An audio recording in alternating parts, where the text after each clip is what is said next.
Time is precious, and so are our pets. So time with our pets is extra precious. That's why we started Dutch.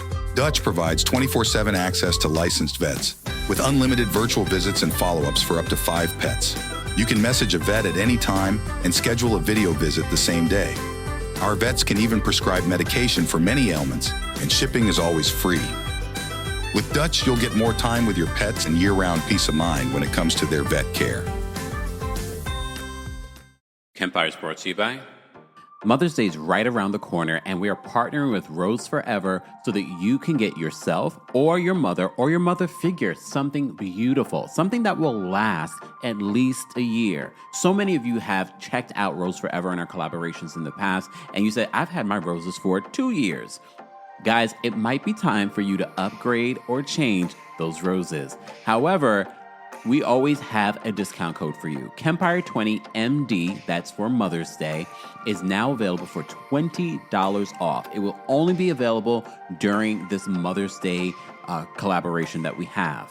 Be sure to check out the description for more details on how you can get roses, candles, even other beautiful flowers that will last you at least a year from our friends over at Rose Forever. Again, more information will be available in the description. You're listening to Kempire here on the Kempire Radio Network. And welcome back to the Kempire channel, your number one source for pop culture news and music, entertainment, reality TV, and so much more. Let me know if you can hear me loud and clear. We are streaming live both here on YouTube, Facebook, Twitch, Twitter, and of course here on TikTok. So shout out to all of you that are watching. Don't forget, you can get a discount of $20 off with our discount code at roseforever.com, Kempire 20 MD. The MD is for Mother's Day. It's less than a week away, but they have very fast shipping. So again, more information on Rose Forever will be available in the description. Guys, this is our weekly recap of the Real Housewives of Atlanta. Almost forgot. Almost forgot. Okay. If you had to rate this week's episode of Real Housewives of Atlanta from 1 to 10, how would you rate it? And how do you feel about what played out in this week's episode? I have my Juneteenth Kempire. I don't think you can get this on House of Kempire right now. So for those that got it when it was Juneteenth, you should have gotten it then, because we're gonna work on some new merch.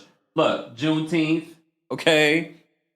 Look, Juneteenth, okay. I followed the assignment, unlike Porsha.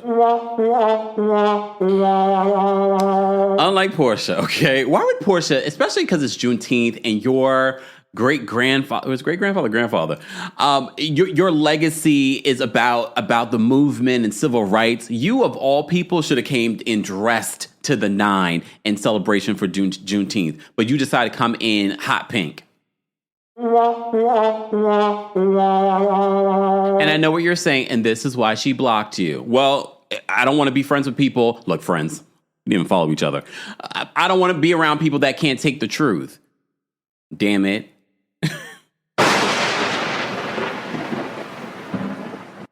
And you all predicted it last week when it came with Shamia, but I've been telling y'all about Shamia from the beginning. Yo, go check episode 1, okay? Go check episode 1. But a lot of you had opinions last week when it came to Shamia. Who knew that in the next episode that a lot of those predictions are true? And those lapdog accusations seem to be very true, Shamia. But okay, we shall see if Shamia changes course, especially with her relationship changing with Porsha. I mean, look, all you have to do is go back to how many seasons ago when Shamia and Porsha's friendship was here on this show. No, it's not. We're how many years later, and it's the same thing with Shamia. There is a thing of being too loyal to someone, especially when your own integrity is in question. That's where being loyal to someone ends for me. When your own integrity is looked at like, girl, I know that's your girlfriend, but do you not hold your girlfriends accountable? You don't have to do it in front of us, but at no point. And you make excuses for it, and you're a whole married woman. It's only funny because that's exactly what Shamia was saying in the after show and in her conversation with Angela. It's only funny until Porsha says she'll do that to your husband, Gerald. Just saying. Logan says, not beating those sidekick allegations. Not even sidekick, lapdog allegations. That's what people have called her. It's one thing to be a sidekick. You could be a sidekick and still be a good friend. But it's sort of like you're a lapdog, meaning that you do whatever your boss tells you to do. Sidekicks can have a mind of their own. Helena says, I'm not buying it. She's faking like she really gives a crap about Porsha. She is Candy's good friend. I don't know if I believe that. Again, this is not like this is the first time we've seen the relationship between Shamia and Porsha. This is years of the same behavior between Shamia and Porsha. This is years. So if it was just this first season, we were just being introduced to Shamia, then I'd probably be like, maybe she's just acting that way now. But no. But all right. Fine. I'm already skipping ahead. Again, if you're in our YouTube live chat, be sure to vote in our live chat poll to let us know how you would rate this week's episode of Atlanta. And I have to say, every week, the ratings still are in the 4 to 6, giving mid, which is not bad, but it's also not great. 52% of you right now with almost 700 votes are rating this week's episode of Real Housewives of Atlanta from 4 to 6.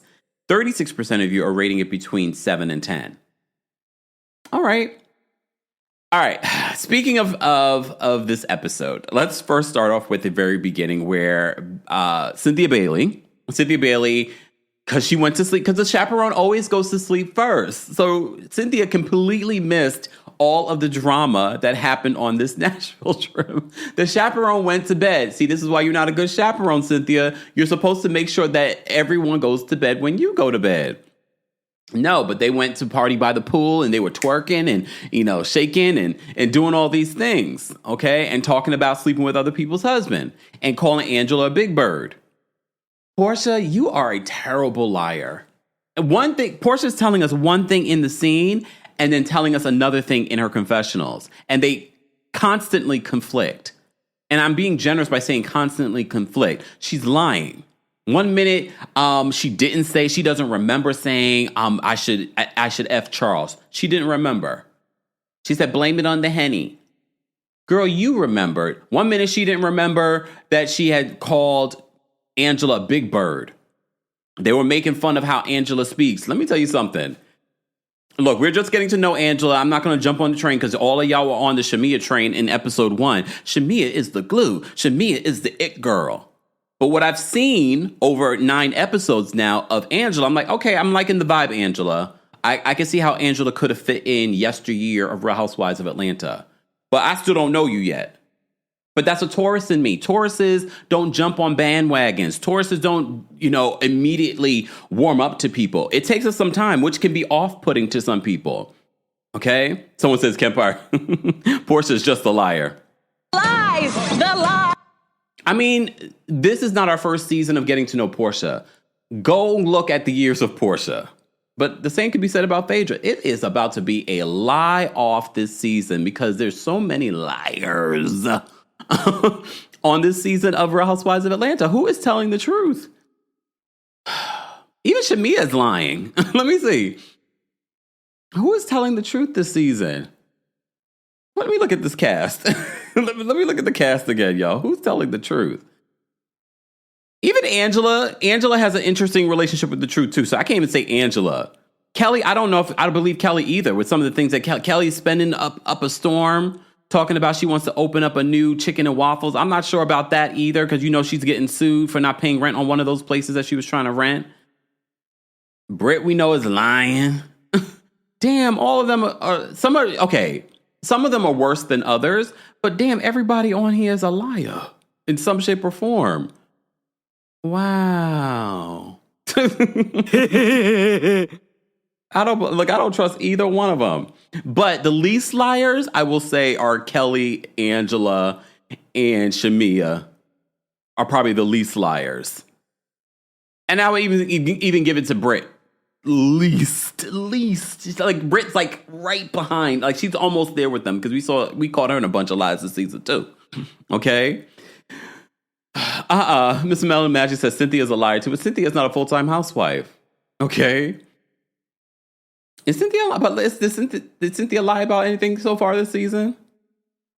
Someone said the lying wives. Sally says the lying wives of Atlanta. That's what it's giving. It's definitely giving that. All right, let me focus. So Cynthia, being the chaperone, was asleep. So after the trip, Cynthia, what happened to you the next day? Were you not asking questions? Because we get in this first scene or scenes of Cynthia going to everyone and getting the story. Like, what happened during the trip? Did Cynthia leave? Like, what happened, Cynthia? How did you miss all of that? So Cynthia is asking all the questions because she had went to bed and she had a conversation with Angela. And Angela's telling her that I heard voices. Because remember, Angela's bedroom was right by the pool.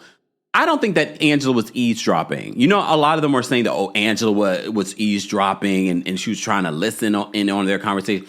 I'm pretty sure we saw the video footage. Those women weren't whispering. They were screaming. I think Porsha, being a little ditzy, I think she forgot that Angela's room was right there. And I think they were just all like laughing and talking. And they're also drunk probably. And that was part of the reason why. I don't think that Angela had to eavesdrop. Her bedroom was right there. They were right by the pool. It wasn't like this huge estate. Her bedroom was right there. She didn't have to eavesdrop. And Angela came right down and confronted them when she heard her name and talking about her husband. And that's what people forget about Tauruses. People take our demureness, our quiet sometimes. They take that as us being punks. I told y'all I was very quiet in high school. But there was this one time I was at the board. It was math class. I remember the guy's name. What was his name? I may not say his name but we're fine today. Like it wasn't any beef. Let me tell y'all something. Exactly. AAGW says Kelly's mouth is surround sound because, Kelly's never quiet. Here's the thing about us Tauruses, though. We might be quiet, but if I'm at the board solving a problem and y'all talking about me, they weren't ready when I turned around. I was like, yeah, if y'all got something to say to me, y'all could say it to my face. Only black boy in the honors classes in this majority white school. Quiet kid. Very quiet in school. I know you don't believe it, but I was very quiet in school. All right. So they thought because I'm at the board and they probably use the N-word too. I didn't hear it that time. I can tell you that story at a later date. That was another time at this all white school. First time I ever heard someone call me the N-word. Say he didn't want an N-word to touch his yearbook.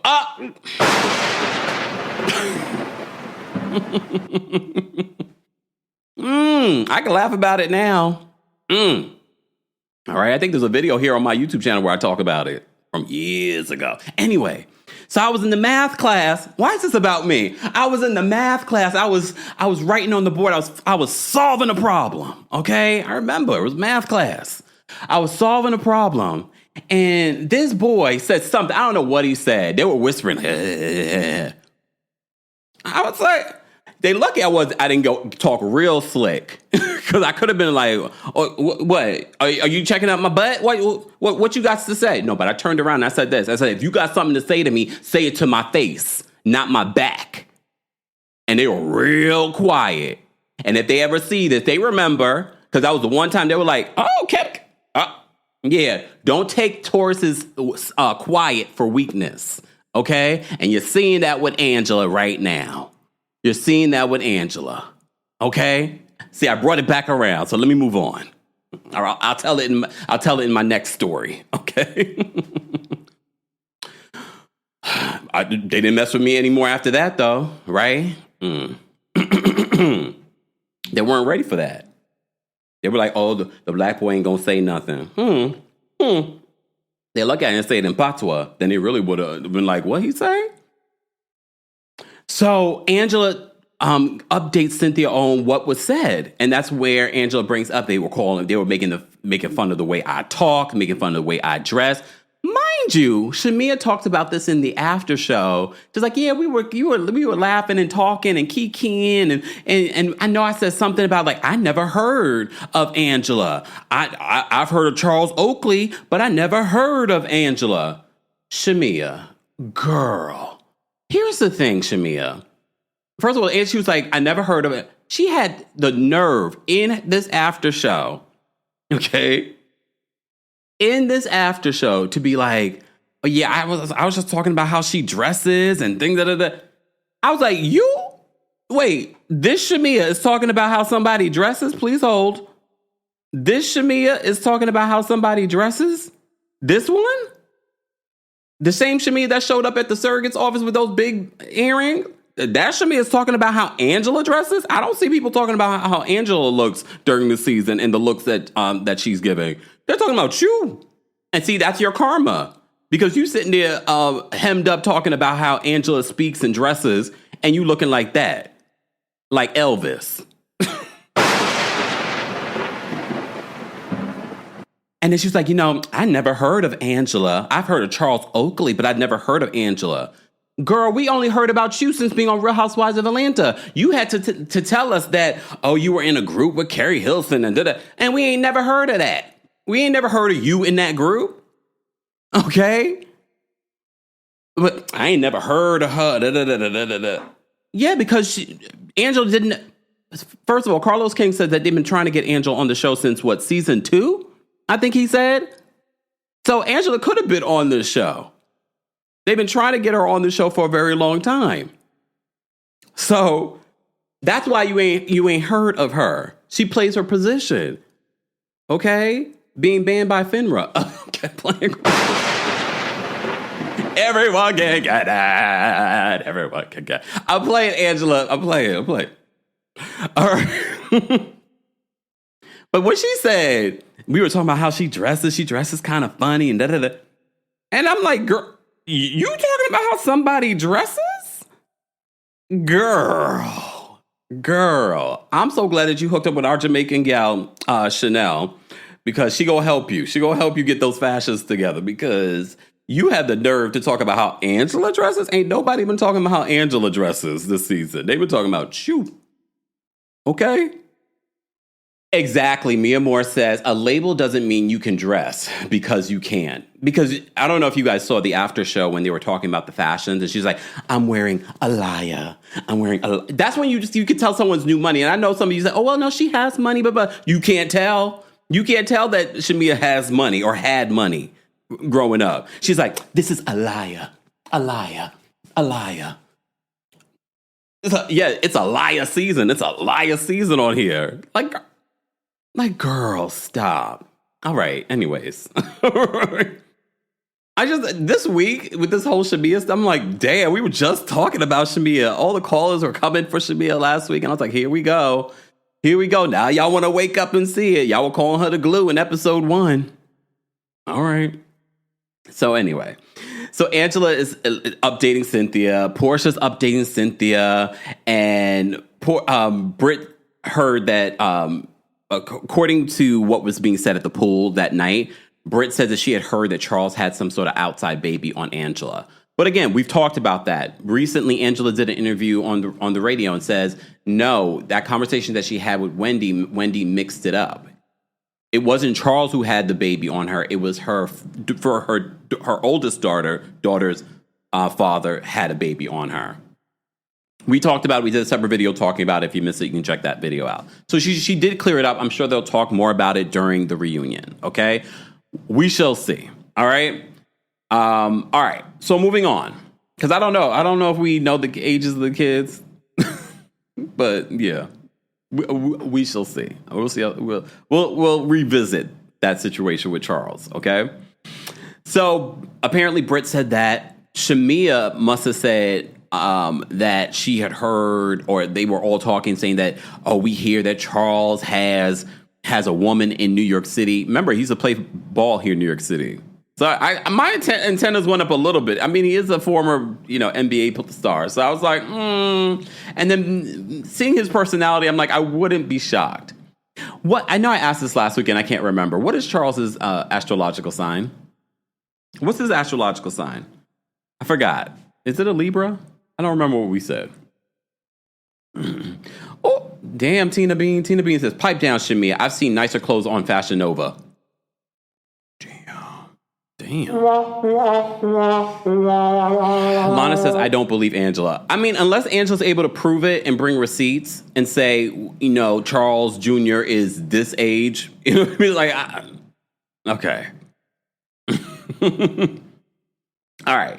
So So this is where they tell Cynthia that Porsha said, I should F Charles.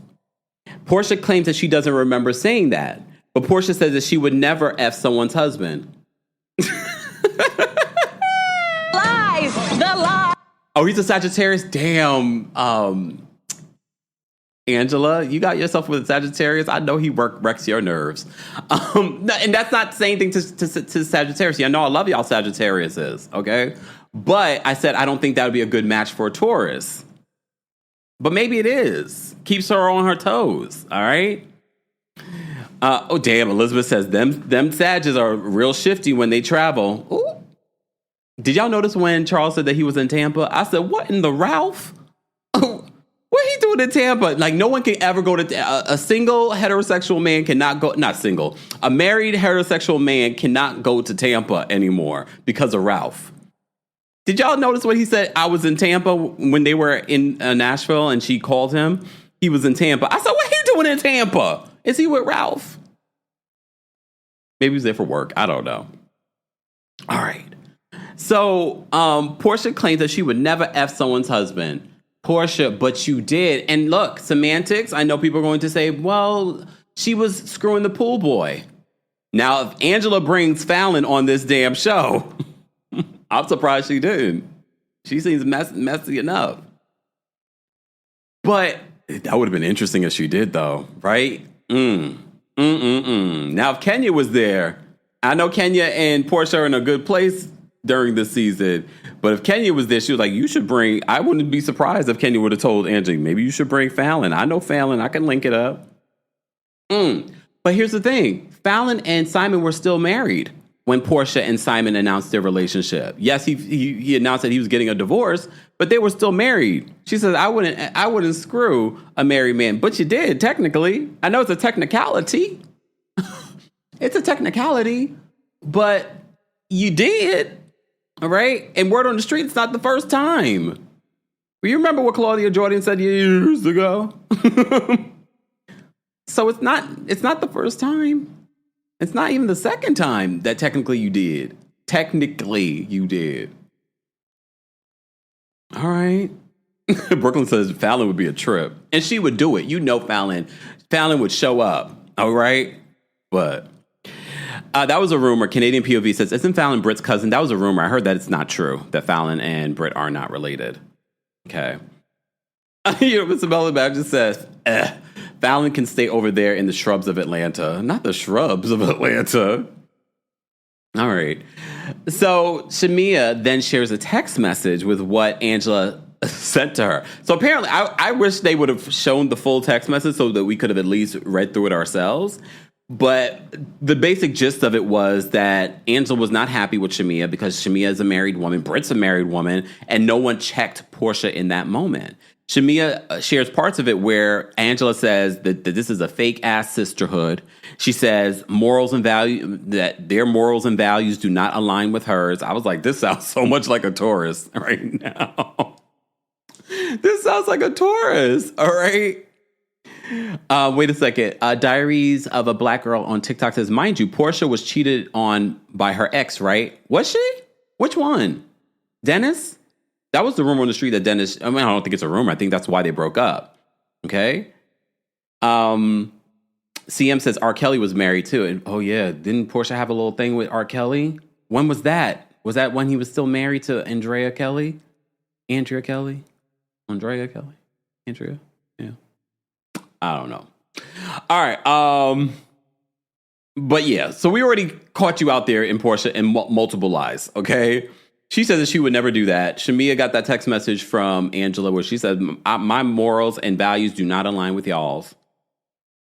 Okay. Yes, Porsha talks about R. Kelly in her book. Okay. All right. Cha-Cha's birthday party. So Kelly, this is like Kelly's third or fourth event this season. Like she's a very festive person. I can appreciate it because she's coming in the first episode, birthday party for her daughter. Then she hosted, else did she host after the birthday party? She hosted something else. Oh my gosh, I can't remember what it was. It was something else she hosted, and then she hosted this Cha-Cha birthday party for her dog. That dog is so mangy looking. I'm sorry.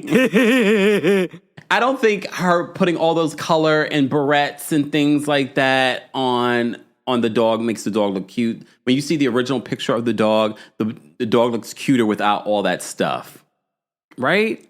Oh, the Balmain event. Thank you so much, TikTok. Yeah, she also had the Balmain event. So I can appreciate that she keeps hosting things. And she had the Peace Brunch.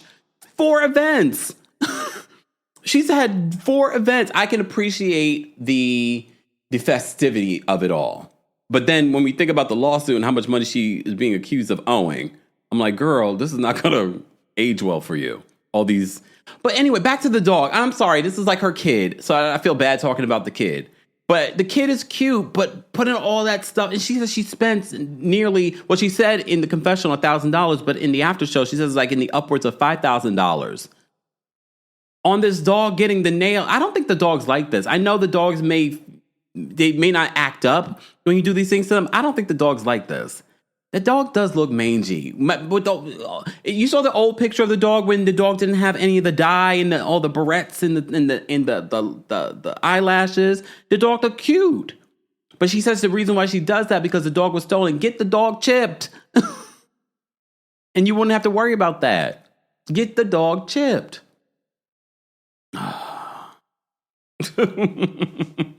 Brit says I would have bitten her. You know what? Come on. All right. So at Cha-Cha's birthday party, so they have all the events. Okay. Other dogs are there. Mimosa's there. That's Brit's dog. Brit gives an update on what's going on with her family. Her mother's moving in with her. So she's getting rid of the family home. She gives an update on her sister. She's speaking back with her sister. What's her sister's name? Cher, right? So she talks about that. Here's the thing. I have a question. So Brit had the insurance company and she had her sisters working with her. I don't know if they were part owners. I don't know if they just worked with her. I think they just worked with her. And she says that when she got with Mike, that she sold the business. So did you give your sisters a piece of the business? Like, I'm trying to understand. I know she said her sisters ended up leaving the business, right? Or something like that. I can't remember now. But I'm trying to understand. So because Mike came in the picture, you decided to sell your business, or did that just happen that way? But okay, I guess I shouldn't really try and dissect anything that any of these people are saying, because we know we're trying to dissect the truth when there is no truth there. So who knows? Vigilian says Brit, sisters, and mom need counseling. Yeah, I think they need grief counseling, because it seems like their drama is centered around the losing of the father. All right. Yes. Thank you, Ami. I knew something happened there. She said she fired one, so the other left. So, and then she decided to sell the business. All right. Okay. Because I wasn't sure in this scene when she talked about selling the business. Okay. All right. And of course, what's going on with, they were just catching up. I didn't care about the scene. Let's move on. Okay. And Brit says her 2 other sisters, Tiara and Cher, are still at odds. So remember, she had the conversation with Cher, and her and Cher are in a better place. I don't know how they could be in a better place, because you remember how that conversation ended between Brit and her sister. And the big issue is the fact that Mike, she's always prioritizing Mike. And mind you, Mike is calling her phone off the hook while she's filming the scene with her sister. And she's like, I gotta go. Mike is calling me. And I'm just like, so you learned nothing from this conversation. Okay. Mia Moore says that she only had a license for 14 months when she sold her business. Something's fishy about that, but at the same time, I really just don't care enough to be invested in what's going on with that, because she's no longer selling insurance. I guess she's selling that masterclass on how to sell insurance. All right. Okay. All right, moving on. Let me say thank you, because we got a couple of super chats, guys. If you're just joining us, we're talking about the latest episode of the Real Housewives of Atlanta. Don't forget, you can hear an audio version of our live recaps and special episodes, because over the weekend I did drop a special episode, our weekend update, where I talked about a bunch of different hot topics. So be sure to check that out. The audio does upload to YouTube as well, because YouTube has the podcast version, because some of you see that the audio is uploading. It's not different content. That is a part of the podcast that when it streams to Spotify or Apple, there's also a YouTube component. So the audio from my podcast does end up coming here. Some of you like that here on YouTube, so that's who it's for. And again, that weekend update was podcast exclusive. You're not going to hear that anywhere besides the podcast version. So shout out to those. And mind you, the YouTube version usually comes out later than the actual Apple or Spotify. So be sure to subscribe to the podcast if you haven't already. And make sure you give us a 5-star review, because reviews do matter. So thank you so much in advance for those that have already reviewed our Kempire podcast or will be reviewing it. So thank you. All right, Elizabeth, thank you so much for being a member and for the super chat. Elizabeth says, call the show Porsha and the Enablers, because you got your mom and sister giggling about this stuff. Oh, we're going to talk about that in a second, Elizabeth. But we're not surprised by that. If you saw Porsha's Family of Lies, every scene that we get with Porsha and her family, it's just reminiscent of that. And I was like, I wasn't interested then, and I'm definitely not interested now. But okay. I'm trying to remember, like, what was her storylines back when, before Porsha's Family of Lies? Like, what were we talking about then? Edward, thank you so much for being a member, and thank you for the super chat. Edward says, my thing is, if you're going to talk crap about me, make sure I'm not close to where I can hear you. Love you, Kempire fam. Thank you so much, Edward. That's the thing. I think they were drunk, and they forgot that Angela's room was right there. And I don't think that Angela was eavesdropping. I think they were being loud and belligerent. We already know Kelly's very loud. And I think that's what it was. They were talking about how she dresses. They were talking about how she talks. Again, I think they were being mean girls. But again, they weren't friends with her. Am I surprised? No. Roots to Tresses, thank you so much for the super chat. Roots says, Kemp, I love your reviews. You keep me laughing. Thank you so much, Roots. I appreciate that. Blue Skies says, Portia's trash. She's a liar, and she's not sorry for what she said. She's sorry that she got caught. Based off her reaction, Porsha doesn't seem remorseful. She does seem like, damn, I got caught. That's her response. Like a little kid that's got caught.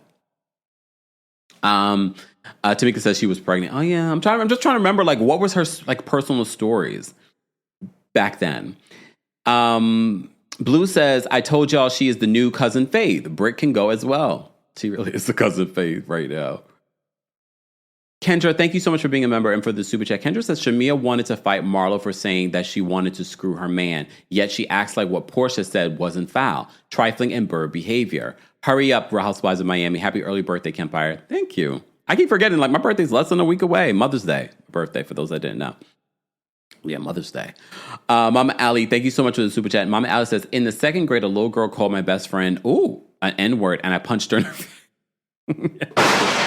I punched her in the face. My dad came to get me from school and took me for ice cream. That's exactly. That's how you're an ally, Allie. Thank you so much for that. We appreciate it.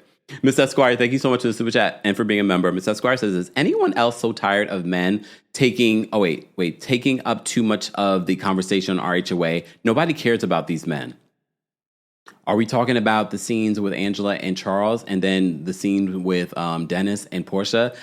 I feel like the scene with Angela and Charles made sense because his name, they called him. But the Dennis stuff, he didn't even know what the au pair was. It was like, did you not tell him why he was coming there? Why did it feel like she was just including him so she could film with him instead of Drew? That's what it was feeling like for me. Like, that was such a non-scene. But anyway, we'll get to that really quickly. I'm skimming over the stuff that doesn't matter. But I will mention for those that don't watch the episode and you only watch my recap. Noda Queen, thank you so much for being a member and for the super chat. Noda Queen says, everyone was calling Shamia the glue because Porsha was late. She went from big dog to lap dog real quick. I knew it, though. I could have told y'all. Sin, thank you so much for the super chat. Sin says, Porsha and Shamia are the same. The combo between Angela and Shamia proved it. We had callers in last week saying the same thing. And then Barry had reminded me that I reported that Shamia was the one who hooked Porsha up with Simon. I got to go find that video so that I can, if y'all can find it for me, please send it to me so I know it's in one of these places on TikTok or somewhere. Keith, thank you so much for being a member for the super chat. Keith says, Brit is at dealerships looking at $500,000 cars, but couldn't buy her family home so it can stay in the family. Something in the bank account ain't clean. But here's the thing too. sometimes they want to get rid of the family home because it has memories with the father dying there and things like that. So maybe that could be, all right, I'm giving grace, okay? I try to give grace. Maybe, sometimes people do not want to maintaining a house is a lot of work, okay? There's always something to fix. There's always something to improve. And some people just don't want to do that, especially as you get older. So I can understand the mom wanting to get rid of the house no matter what the kids want. The kids want but they're not willing to help you maintain the house, okay? Or pay the mortgage. Gemini, no LA girl, or NOLA girl, sorry. NOLA girl says, was it just me, or did the scene with Britt and her mom and sister seem rehearsed? It may have been editing, but it was weird. I had that feeling a little bit, but then I was like, okay, it's reality television. None of them are they're new to reality television, so it could be some of that too. But who knows? I feel like there's a lot of inauthenticity in reality television nowadays. Sin, thank you so much for another super chat. Sin says, do we realize how when Angela talks about married women on the after show, she doesn't include or mention Britt? Well, yeah. I guess she doesn't expect much from her because she called her a whore. Breezy, thank you so much for being a member, and thank you for the super chat. Breezy says, didn't I tell you last week that P doesn't give real apologies? You did. Because even in the moment where Cynthia was trying to garner an apology between Angela, or garner some sort of truce between Angela and Porsha, and Angela is always ready to apologize. And I said, I'm not sure if these apologies are genuine, but she's like, you know what? I apologize. And then Portia's like, ditto. But then she eventually apologizes. But do I believe her? I don't. I think she's just doing it to do it. Okay? All right. So speaking of Porsha and the scene with her mother, all right? Porsha brings in Pilar a puppy. Pilar was like, I don't want this damn puppy. That puppy was for Porsha. Porsha claims that she got Pilar the puppy because of everything that's going on with Simon. I don't believe that. Pilar looked like, and I don't even know if I believe Pilar said that she wanted to name the dog Peanut, because the minute she says, I want to name the dog, the camera changes and you don't see Pilar's mouth saying it. Peanut butter. I was like, wait, did they just add that later? I don't believe PJ wanted that dog. It was giving sort of like, okay, a doggy. Why are you bringing this a doggy? Because, when a kid, if they've been asking for a dog or asking for a pet, there's just a sheer excitement. Like, oh my gosh, you got me the dog. Ah! She was sort of like, a dog. Fantastic. Cisco says Porsha wanted a dog. That's the vibe it was giving. Yeah. Porsha says in my YouTube chat says, PJ didn't look pleased. Yeah, it was giving like, I didn't ask for this dog, but I'll take it. I'll take the dog, but I didn't ask for a dog. That's the vibe that I was getting. Because again, if a kid has always wanted a dog and they said they wanted a dog, you bring home a puppy, they're going to be like, oh my God, I got my puppy. She was sort of like, oh, I asked for a pony, but I got a dog. All right. Okay. Exactly. Gadget Girl says Pilar did not want a dog. AAGW says they rented a dog. Well, no. You see in Porsha's YouTube videos, this dog is there. Key says she looked confused. She did. PJ's cousin Lauren's daughter was more excited, right? Damn, Allison, I'm not going to even repeat what you just posted in the chat. Oh, let me do it, because for those that are listening to the audio version, I'm like, what did Allison say? Allison says pimps are not considered husbands. I think you're referencing Britt, that situation. I'm just giving context. I'm not saying it. I'm just what Allison said. Okay. All right. So in the scene with Porsha, her mom, and Lauren and the kids, Porsha says that she got a call that Dennis filmed with Drew. So Porsha says that she felt betrayed, and that's why her energy changed, because Drew was downstairs on this girls' trip. Okay. She says that she felt betrayed. Miss Diane says, oh, Dennis, I can't defend you anymore. She's more willing to defend Dennis than Shamea, who's been a friend to Porsha for many years. And again, we don't know the dynamics of Porsha and Shamia's relationship over the years or what Miss Diane has seen over the years. I just found it to be so interesting that she was more willing to defend Dennis than to defend Shamia. But okay. But again, I mean, that's the father of her grandchild. All right. All right. And then Porsha says that she forgot that she had given Angela the room by the pool. So they start talking about what happened during the Nashville trip. Okay. And the things that happened with Angela.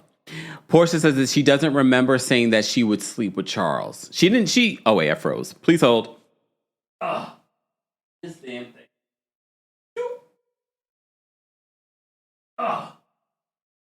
Please and hold. We're coming back. There we go. I'm glad I saw it. But anyway, so back to this. I'm about to change these wires. That must be it. All right. Logan said a lavender marriage. Y'all still talking about the... Can we move on? I'm done talking. Like, they're not interesting enough for us to talk about Brit and what could be going on with Brit and her insurance license or what's going on in her marriage. They're not interesting enough for me to even be invested or to be funny or make a joke about that relationship. Like, I just don't care. And that's the worst. Like, even if people don't like you and they want to talk about you, then you could be like, okay, she has potential. No one even at least I don't care enough about Brit to want to talk about Brit or examine the marriage or whatever. I'm like, don't care. No. But anyway, so Porsha claims that she says she doesn't remember. She kept on saying that. It's like, I don't remember saying that in her confessionals or when she was talking about other people. And then she's like, I might have said that. Porsha was lying. Porsha said it. Kelly confirmed that Porsha said that she should F Charles. Okay? So she says in her confession, here we go, catching Porsha in another lie. Porsha, in her confessional, says she didn't call Angela Big Bird, but to her sister and her mom, she's just like, I called her Big Bird.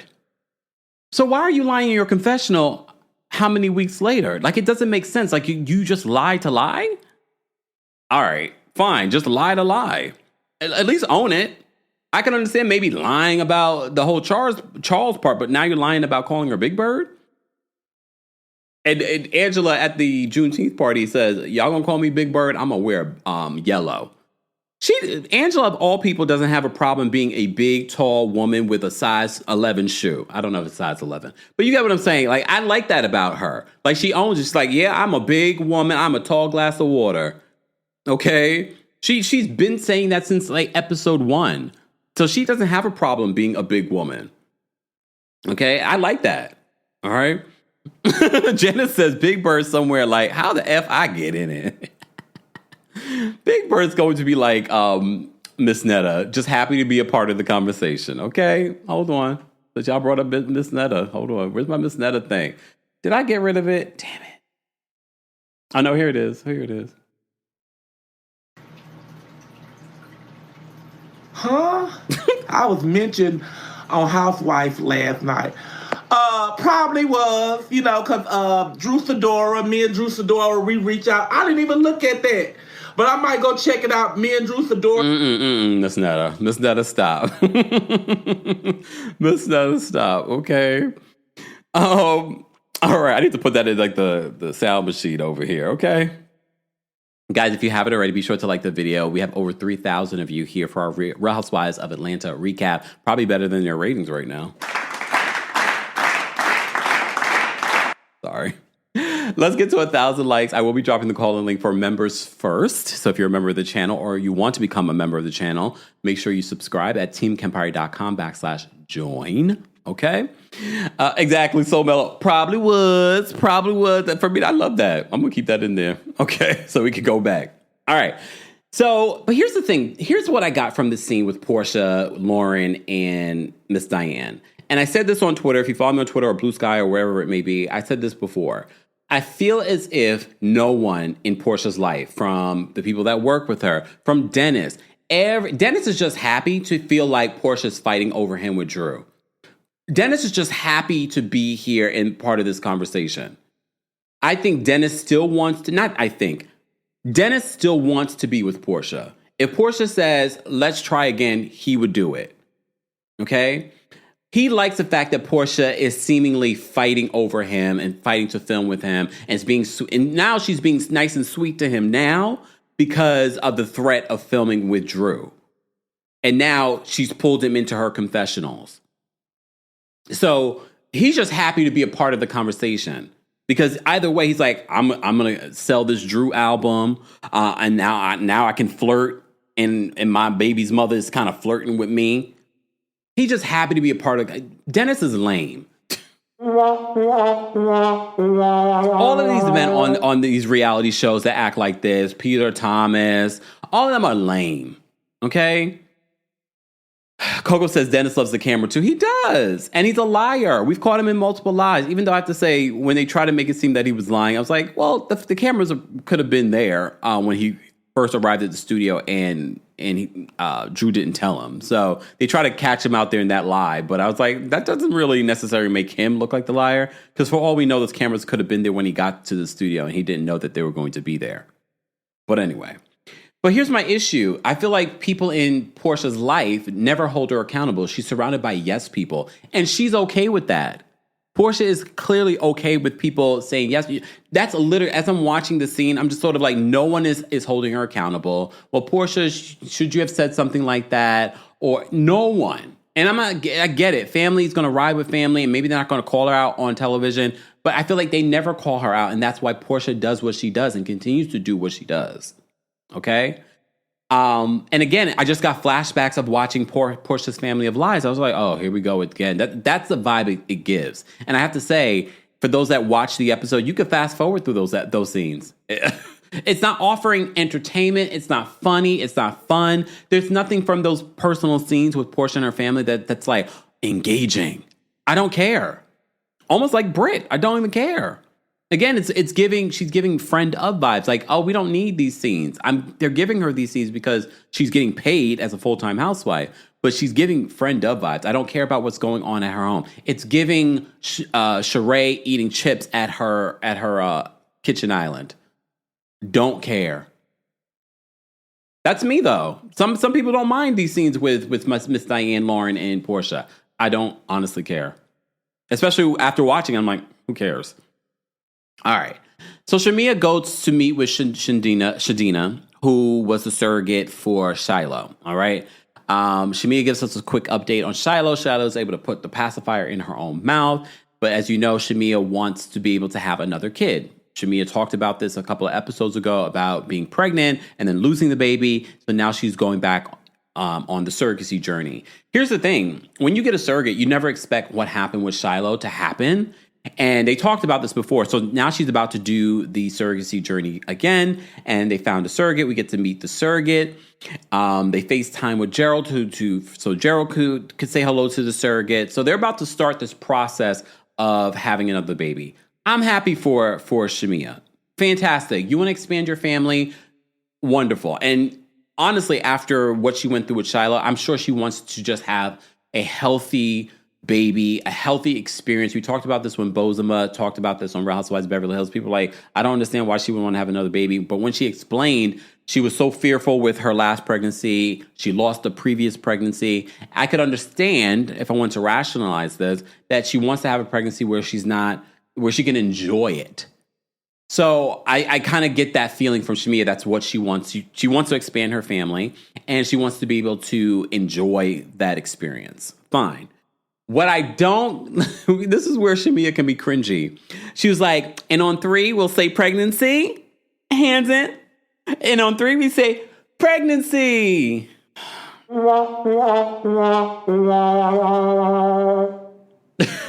was like, so, I mean, I don't know what's more cringy, the earrings or the chant.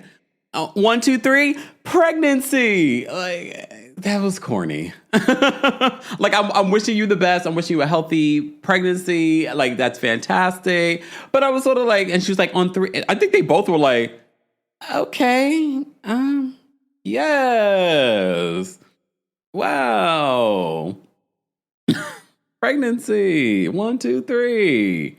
Okay.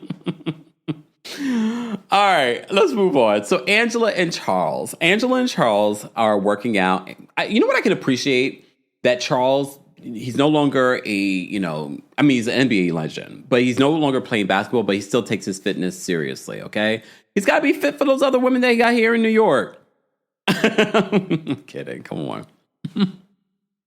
All right, and for those that are listening to the podcast version, sometimes it might be worth it for you to watch the video version, because sometimes the silence is a facial reaction, okay?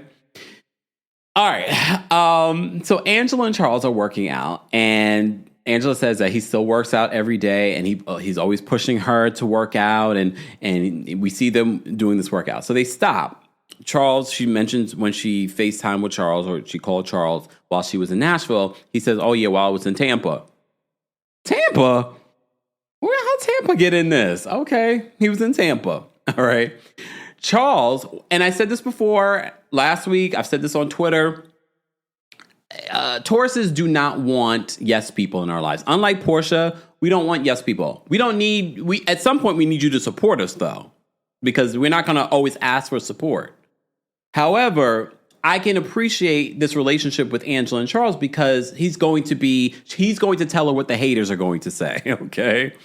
And I have to agree with him. He's like, why would you invite Drew on someone else's birthday trip? I mean, I don't think anyone's arguing that point. I've said this before. That was production. This is a group trip. It's the first group trip of season 16. They wanted Drew to be there, okay? But they have to play this out as a part of the story, okay? So he's like, why would you do that? Then she talks more about, I was like, oh, she's like, okay, oh, you still on the Porsha train? Let me tell you what else was said. So Charles didn't agree about the inviting of Drew. So Angela explains how the convo started with Brit speaking for Porsha. And Charles is just like, what, Porsha can't defend herself? Porsha's got a big mouth. She can't speak up for herself. Because when they flash back, you see Britt being the mouthpiece for Porsha, because Porsha at the table didn't want to speak. Remember, Porsha was all dark and just mad. So Angela brought up that Porsha talking about women's husbands or something like that. I forgot what brought up. Yeah, talking about women's husbands. Then she said that Porsha, Britt, and Kelly and Shamia claimed that Charles has a woman in New York City, that he's seeing some woman in New York City. Angela says that Porsha claimed that she could screw anybody, like including Charles. And Charles was like, what? And then she's like, Angela said she went down to the pool and confronted Porsha because she heard them talking about her and she heard them talking about her husband. So she went down there to confront them.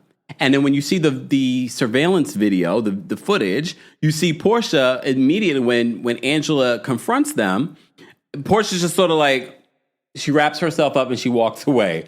See, that's the thing. Porsha, you got all this mouth, but you're not willing to sit there and confront somebody in their face. So she wraps up and she leaves the situation. Lavender says that I'm having a hard time liking Charles. Understandable. Completely understandable. He seems like a personality. You either hate him or love him. Okay.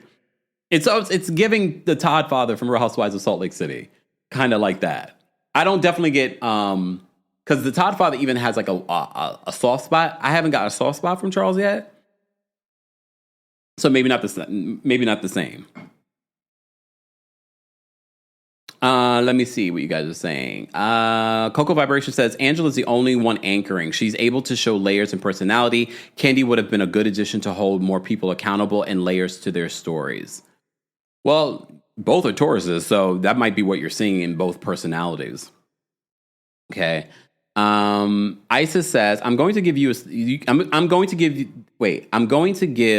the scenario that Miss Diane did to Shamia and is what a lot of black women go through in colorless.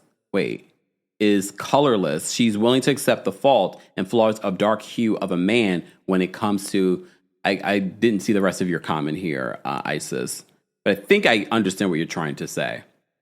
Elise says that Charles was being objective. I don't feel like he checked her. He said that he wanted front row tickets to the show. He encouraged his wife to check the host. Well, yeah, because especially when they start talking about him. When they're talking about him, he's more than willing for Angela to speak up for him. AAGW, yes, Taurus this Taurus. Are you new here? Obviously not. You're a member. I'm going to bring it up. If you don't like that, you don't have to be here.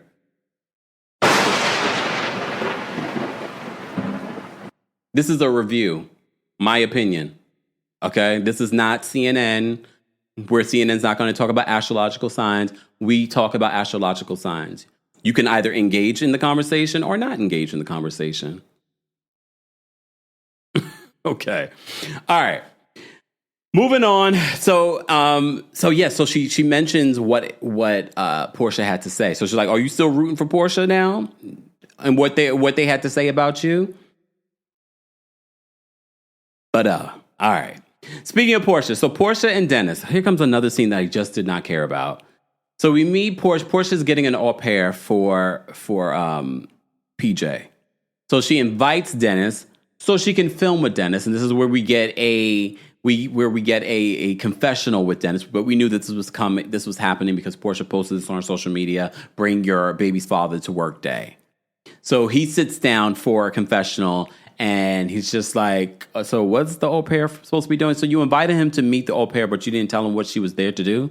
So that it feels like she just brought him there because she wanted to have a storyline. She's not a friend of the show, even though that's the vibe she's giving. So she's including him in the confessionals. She's giving, she's bringing him to these scenes. She's trying to have some relevance. She's trying to have a storyline. Okay, so. Dennis is in the confessional. She explains to Dennis what an au pair is. Porsha says that she's decided to move on from the whole Dennis and Drew of it all, since Dennis is a house husband and he's backdooring Housewives. And she's just like, "I don't mean backdooring Housewives." And it's just like, we're going to move on. Okay. Dennis claims that Drew is not signed to him anymore. He also claims that he wasn't filming, that when he showed up to the studio that the cameras were there, and then they show the footage of when he's already in the studio. He's with the producer, and then Drew arrives later. Again, for me, it felt like production was trying to make it seem like Dennis was lying, which he could have been. Do I think that Dennis is telling the truth? No, I think Dennis knew exactly what he was doing. He wanted to use the show to promote this project. He wanted to promote himself, his business, his music business that he's in now. So I feel like he was using the show. Okay. And the show tried to make it seem like, oh, that scene proves that Dennis was lying. I don't know if it proves that, because he could have showed up to the studio and the cameras were there and he was fine. He was like, "Fine, I'll promote it." He says that Drew's no longer assigned to him. So what was that about? That didn't make any sense. Okay. Then Porsha says, "Well, did you text me that Drew tried to sleep with you?" And then she reads the text message and he's like, you're misinterpreting what is being said in that text. And then I'm thinking to myself, like, what is Porsha trying to do here? What is Dennis? Like, it made no sense to me. Drew's not signed to Dennis anymore. Drew tried to sleep with Dennis. I'm like, it's not making sense to me what exactly they were trying to do. But again, I felt like this scene was a non-starter. It felt ridiculous. Like, what are we talking about? You're trying to move on. Okay, who cares? Okay. Only for, have you guys seen the first 6 minutes of next week's episode where Shamea meets up with Ralph? Yes, Shamea. She's like, "Oh, we had a podcast together." So Shamea meets up with Ralph and conveniently invites Porsha to be a part of the conversation. And Porsha's just like, "I know what this looks like. I wasn't being petty. I was just hungry." Yeah, it was, the energy was giving that Porsha and Shamea, being Porsha's lapdog, let's do a scene with Ralph. Okay. Let's do a scene with Ralph. But yeah, let me get to a couple of these super chats, guys. We're almost at 1,000 likes, but we have 3,400 of you watching on YouTube and Facebook. Shout out to all of you watching on TikTok as well. Those of you watching on Twitch and Twitter. Before I move on, before I get to the super chats, I am going to drop the call-in link for our members first before I forget. So if you are a Royal Court member or Senior Royal, I'm going to drop it for you first on the Community tab, or the post tab here on YouTube. And keep liking the video, guys, for those that haven't liked it already. Let me do it here. Royal Court members and Senior Royals, I'm dropping the link for you now. Live chat, we are going to have to get over 1,000 likes before I drop it for you. So until we get there, good luck. All right. So Royal Court members, I've dropped it for you. Team Kempire members, I will drop it for you in a few. Okay. All right. And shout out to those of you watching. Sassy's watching on Twitter. Hey, Sassy. Good afternoon. Kels is watching on Twitch. Hey, Kels. What's going on? Shout out to everyone watching on those platforms. Nicole, thank you so much for being a member and for the super chat. Nicole says, ask Porsha to spell apology first. And then I will believe her. Apollo, watch out, Phaedra. I mean, I wouldn't put it past her, but Apollo's not going to be able to offer Porsha anything. Like financially. So she's not going after it. Maybe for a night, but she's not trying to have a relationship with him. Sharon, thank you so much for being a member for the super chat. Sharon says, wonder how this dynamic would be if Candy were here. She's friends with Shamia and wouldn't let Porsha or Drew get away with their shenanigans unchecked. Yeah, possibly. Who knows? Mari, thank you so much for or Mary, thank you so much for being a member for the super chat. Mary says, Porsha's old storylines were simply about securing a man. Todd, Dennis, Duke, Oliver, etc. She's always been male-centered, hence her Charles comments. Thank you for reminding me, because I'm trying to remember, like, what were her storylines before? Like, I can only remember, like, certain points. Sam, thank you so much for the super chat. Sam says Porsha still wants Dennis. He is on her YouTube videos, and she did a get ready with me for him coming over. He may like Porsha, but not enough to not cheat on her again. I agree with that. Thank you so much, Laura, for the hand heart on TikTok. Shout out to our TikTok fam. TikTok fam, we should be at least 25,000 likes. We're only at 15,000. Keep tapping your screens. Sam, thank you so much for the super chat. Sam says... Oh, wait, we read that. Thank you, Sam, for the super chat. Keith, thank you so much for another super chat. Keith says, Angela is better than me because I don't care if I was 1,000% wrong. My man better get on television and agree with me. Otherwise, cut the cameras. But that's what makes you a Virgo, and that makes a Taurus. But like I said, I feel like, yes, I need you to tell me the truth. I don't need yes people, but at some point, I need your support. At some particular point, because again, Tauruses are not going to ask for support. But at some point, if I'm married to you, I'm going to need your support. All right? Latoya, thank you so much for the super chat. Latoya says, that au pair is beautiful. She may become PJ's stepmother, Mrs. Hot Dog Queen. She was quite young, though. Hopefully not. I was more concerned for her than anything being around Dennis. Ugh. But, yeah. All right. Let's move on. So we had that scene with Britt helping her mom pack up to move out of the house because, as you know, Britt's mom's going to be moving in with her. Cher seems to be going through a lot. Like her reactions to things, because she's like, well, I think you should keep the house so that we have, as a family, somewhere to go to. And the mom's just like, yeah, I'm not trying to keep this house. She even had like a terrible reaction with the mom getting rid of some of the father's things. And she's just getting rid of him, getting rid of my father. So that leads to a heated conversation. But I know some people felt like these scenes were rehearsed. However, I feel like there's always someone in the family like Cher that sort of is just very sensitive about everything, has these over-the-top reactions. Because even when, Tiara FaceTime with them, Tiara and Cher still have their issues, and they FaceTime with her. Cher has the big reaction in regards to, it's like, what about our relationship? What about us? Da, da, da, da. And it's just like, okay. So I get why people might feel like it's over the top, but I feel like there are people very much like Cher in your family that react this way. Soraya says Cher needs some therapy, child. Yeah. Because it feels like she's still dealing with the loss of the father, which is fine. But her reactions to the mom getting rid of some of the items, and her reaction to her sister what was it? Tiara was interesting. But it definitely was all over the place. But that's all I have to say about that scene. There really wasn't much to that scene. Again, it's just reminding me, like, I'm not that interested in Brit and what's going on with Brit. It just is what it is. It's not team twirl or anything. It's just the scenes that we get with Brit. It's just like, like these are family dynamics. These things are real, but at the same time, it's like, just not interested. Exactly. Janita says, as a person who lost my dad 5 years ago, I can acknowledge someone who is still in grief. Their dad passed 10 years ago. She needs grief counseling. I think that's the basic. And they probably need family counseling too. But okay. All right.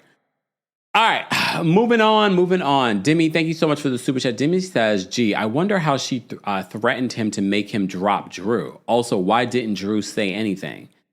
But remember, Drew and Dennis, when he said he dropped Drew, but he didn't. Drew released the whole project with Dennis. So whatever happened didn't necessarily. So it could have just been him lying again, saying that, oh, I'm not working with Drew, but he's working with Drew kind of thing. So Dennis likes to lie.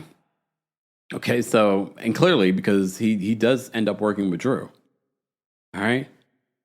Oh, Aisha says that Cher acts just like Brit, in my opinion. Maybe that's why they couldn't get along for a hot second. All right. So Bailey Q. So Cynthia Bailey likes to throw her Bailey Q. And she normally does it around July 4th, but she decided she's going to do it for Juneteenth, which I love. She's going to do it for Juneteenth. So she told the ladies, wear the colors of Juneteenth. All right. Like what you see me having on. Okay.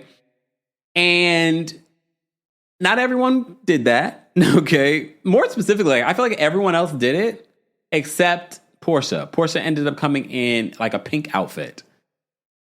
Like who else didn't? I mean, here's the thing though, Cynthia. This is your Bailey Q. You of all people should have looked like what Shamia was trying to give us, even though like that was over the top. Like, but that should have been your look. You were in all black, Cynthia. This is your party. You of all people should have had not just the black, maybe like something else to highlight the green, red, or something. I'm like, nothing. Just all black. I was like, all right, fine. So she invited a prophet. Okay, Prophet Tasha talks about, as soon as she gets there, she meets Britt. And she says, oh, I see that you have a new business and things are going on with that business. And so this is Britt talking about her new business, Bare Naked. Okay. I'm just bringing it up for those that didn't watch the episode. I really didn't care about that prophecy. Okay. But then she reads Kelly. So Kelly arrives and she reads Kelly and she brings up something that Mark did to Kelly in regards to this car that Mark got for her. He ended up selling it because he was being vindictive. And the prophet sees that. And Kelly's like, no one knows about that except Britt. She told Britt that story. All right. The prophet then says, because when she meets Angela, she says that her and Charles probably need a vacation. She's like, you both have gotten too comfortable, which is not abnormal for people that have been married 10 plus years. And Angela's like, well, let me order something right now from Victoria's Secret. I'm not surprised by that, but they need to work on it. I just felt like, oh, damn, to say that in front of these women. Because then it leads to the prophet saying that he's looking to buy something. And she said, oh, I see a Porsche or something like that. So Shamia, being messy, says, wait, I'm being messy, but are you saying a Porsche or a Porsche? That's not funny. Especially if you're not in a good place with someone. If you're not in a good place with someone and she just sent you a full text talking about how your morals do not align with hers, the last thing she wants to hear in front of this group from you, Shamina, okay, is the fact that joking about her husband being with Porsha. Like, that's not funny. If it was one-on-one with you and Angela, and you guys were friendly like that, I could understand. But she's already mad at you, and then you don't understand why she's even more mad at you when you guys have that sit down later on at the Bailey Q. Like, you're corny. You're corny for that. Are you sure it was in Porsche? Anyway, here's the difference. Let's say Drew said that to Angela. I think Angela probably would feel a little bit differently because she's like, Drew, I mean, it's not funny, but coming from Drew, it's going to land different than Shamia. who's Porsha's best friend. All right. Exactly. Alice says it's Angela versus the Airheads. Angela made a comment about that. I think it was in the after show. I can't remember if it was the after show or not. She made a comment about how like they're being the minions of Porsha, but she was also like, they're not that bright. And when you look at the people that are involved there, for the most part, they're not that bright. Just saying. Jessica says, as a married woman, I would never.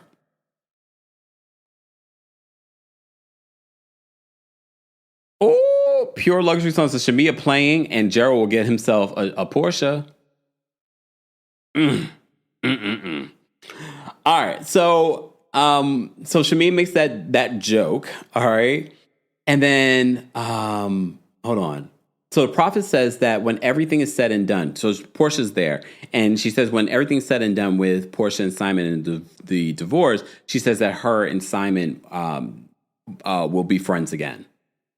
I mean, I could see that, just friends, but okay. I thought that was interesting that she said that. So Britt brings up to Angela that what the prophet may have been spot on about Angela's marriage. So Britt's the one that brings up what happened at the pool again, and then what the prophet says. So it may have been spot on what we were talking about. Like, why would you say that? Remember, Britt and Angela were in a decent place. So why would you be the one to, and this is why Angela says that Britt is like being Portia's mouthpiece, being Portia's minion. Because why would you bring that up? It might have been right what we were saying at the pool. Like, first of all, no one wants to hear that about their marriage, okay? Especially coming from someone else. And especially if in that group of women, one of the women are saying that, oh, I should sleep with your man, okay? In front of two other married women. All of them are married that were there. Because even Kelly at this particular point was, yes, estranged, but she was still married. So all those were married women at the pool. Okay. So Britt brings that back up in front of the prophet, and Britt says that maybe brings that back up in regards to Angela's marriage. And Angela says, you got a big mouth. And she was like, well, maybe you need to use your mouth more often. I mean, I was like, okay, Britt, all right. And then, but she wasn't ready for it, because here you go defending, getting yourself involved in Portia's fight, an argument with Angela, but you weren't ready for Angela's response, because Angela was like, not as much as yours, with the stretch marks around it. And then she was just like, and in the after show, Kelly and Shamia were talking about it, and they were like, the way that Britt was sort of like shook. We've seen that with Britt a couple of times, just be shook. Like, she's not prepared to come with the shade. Like, I was sort of like, okay, with maybe you should use your mouth a little bit more. I was like, okay. And then she wasn't able to take it all the way home, because Angela took it all the way home. She was just like, not as much as yours, with the stretch marks around it. And then she's like, you're a whore. You're a whore. Teresa says Angela clocked that hoe quick and in a hurry. I was just like, damn. Like, I wasn't ready for it. And neither was Britt. Neither was Britt. And then she says, you're a whore. And they were like, not a whore. And they all had a reaction to it. Sidebar, Kelly, when they were talking about the baby and things like that, Britt says, the whole world knows about a side baby. And Kelly's like, the world knows about a side baby. That is not going to age well for you, Kelly, because when you are no longer friends with Britt, you sitting there riding this Britt train and having her back at this conversation. The whole world knows about a side baby. Okay. And mind you, at this particular point, no one knew about a side baby. Okay. So Kelly's chiming in. All right. Shamea, another cringy. Time is precious, and so are our pets. So time with our pets is extra precious. That's why we started Dutch. Dutch provides 24/7 access to licensed vets, with unlimited virtual visits and follow-ups for up to 5 pets. You can message a vet at any time and schedule a video visit the same day. Our vets can even prescribe medication for many ailments, and shipping is always free. With Dutch, you'll get more time with your pets and year-round peace of mind when it comes to their vet care. moment in her confessional, because she's like, we're trying to have a baby. And she was like, if Gerald's had a side baby, and she was like, can we get the baby? Because they've been trying to have a baby for forever. I was like, did anyone else cringe when Shamea said that? I was like, so you would want to take your husband's side baby as your own?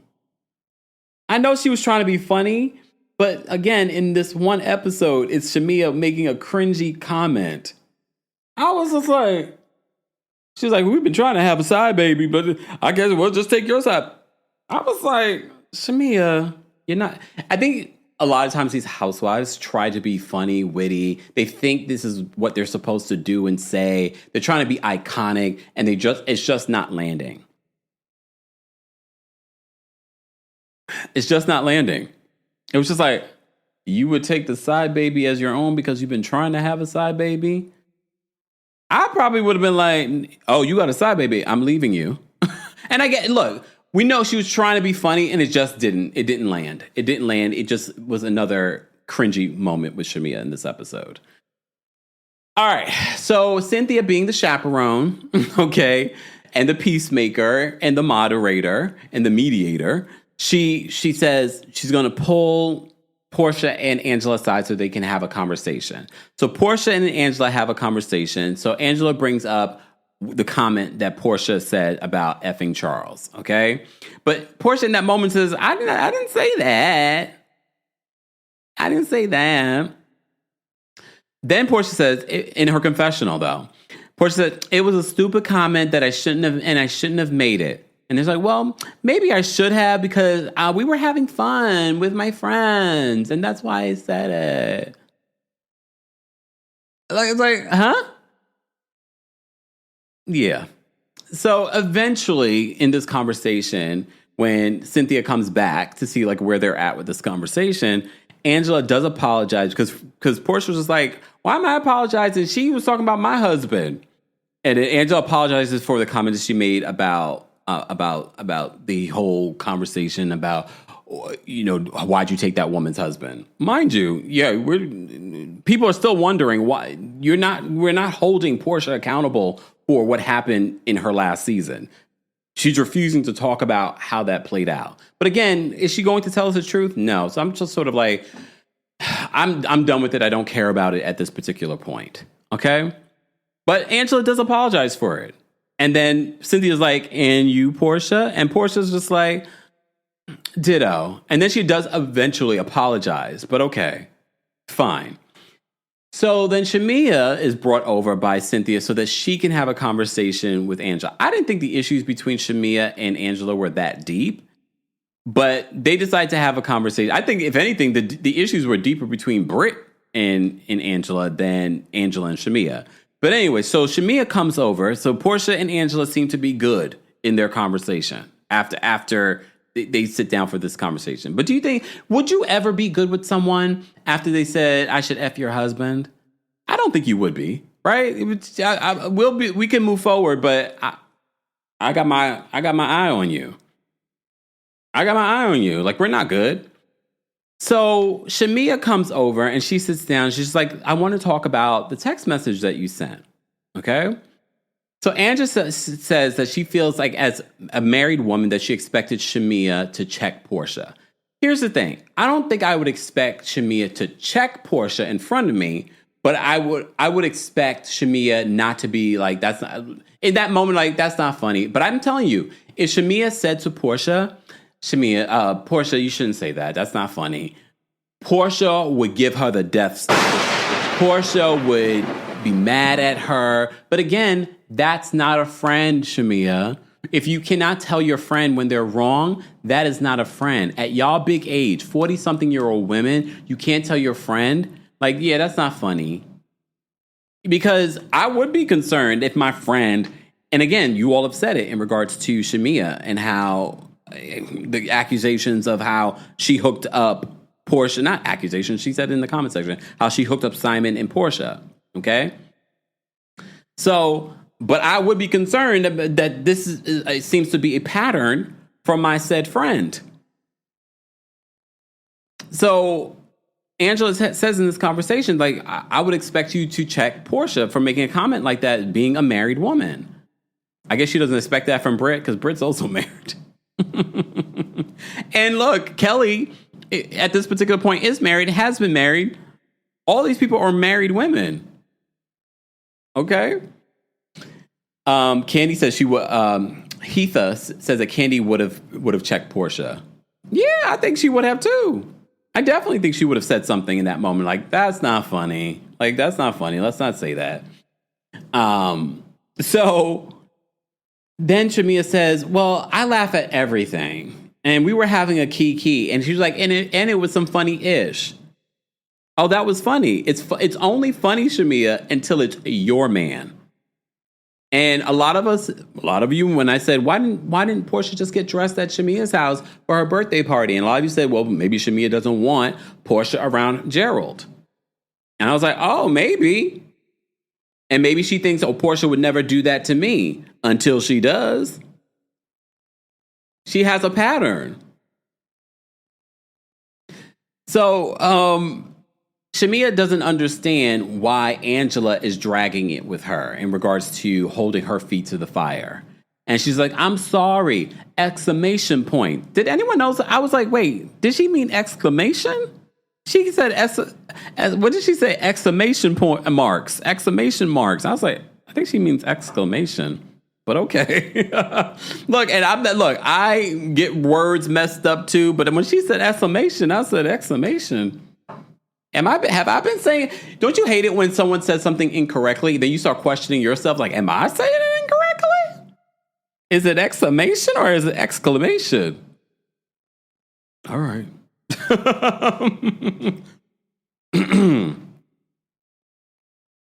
Just asking. I was confused for a second. So she doesn't understand, Shamia doesn't understand in regards to where Angela's coming from with this. Because she's like, I laugh at anything. She even brings up where, I forgot, her relative passed away and they dressed him up as a pastor. And he's never set foot in a church. And then Angela's like, I'm not doing this. I'm not doing this with you. That now you make a joke about everything, so I'm supposed to just forgive you for that? I don't blame her. All right? I don't blame her. All right. I did drop the call-in link for Team Kempire members as well. Live chat, we have almost 3,500 of you here. Let's get to 1,250 likes, and I will drop the call-in link for the general audience. I want to say thank you because we had quite a few super chats as well. Keep liking the video. Don't forget, guys, you can also get my skincare. Yes, get my skincare at butterskin.com/Kempire for 10% off. More information will be available in the description because I see a lot of you saying you love my skincare today. My skincare is brought to you by our friends over at Butter. All right? Be sure to check out the description for more details on that.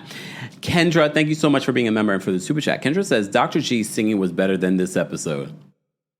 OMG! Get on with the life now. I want to get on with the life now. I got a brand new wife now. I'm going to have a little baby child. A little baby child. A little baby child. Good job, Gregory. You did a great job. Damn, really, Kendra? Sashay Shante, thank you so much for the super chat. Sashay says, hi, Kev. I missed last week's recap, so I don't know if you talked about the editing because Porsha was in full white or gold outfit with cowboy hat on her phone call with Pilar before she came down in black. Somebody's lying.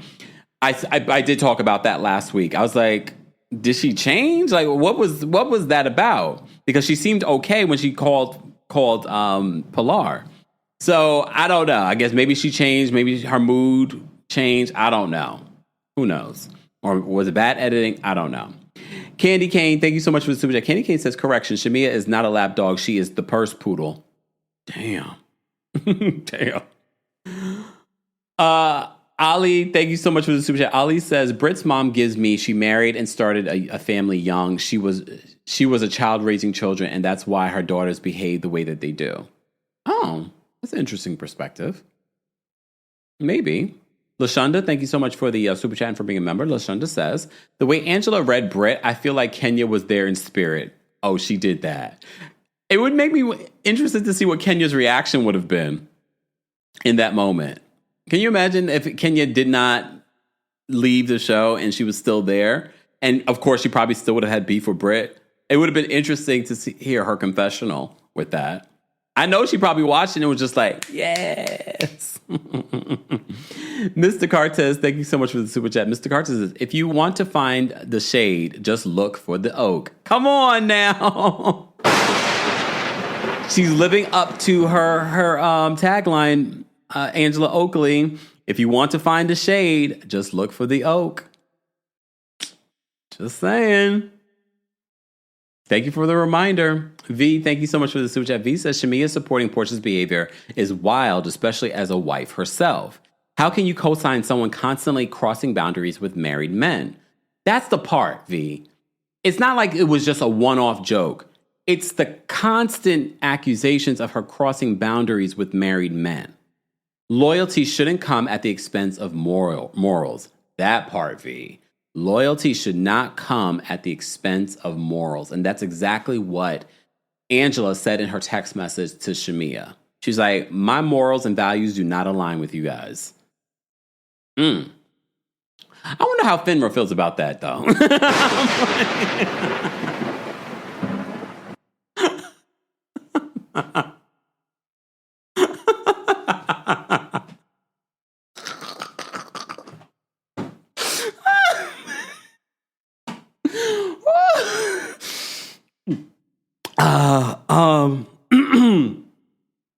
Lashonda, don't forget about the miles on her mouth. Come on, Lashonda, come on. Oh my gosh. V, thank you so much for another super chat. I'm sorry. V says, Britt's energy towards Angela is off. Very mean girl for no reason. I agree. She doesn't seem like a good fit for the group at all. Wrong vibe, wrong show. Yeah, because she was being Porsha's minion. She really didn't have a thought of her own. All right. I'm sorry, y'all. I cracked myself up with that one because I had to think, look, everyone can get it here. Everyone can get it here. All right. Oh, man. All right. You can tell I've been talking a lot because now my throat is like, that's what Britt said. All right. Keep liking the video, guys. We're almost at 1,200 likes. All right. Dr. Miss Honey, thank you for the super chat. Dr. Miss Honey says, I don't want to mom shame, but Porsha is worried that PJ isn't getting enough time with her, so she drops off a random dog and hires an au pair. Make it make sense.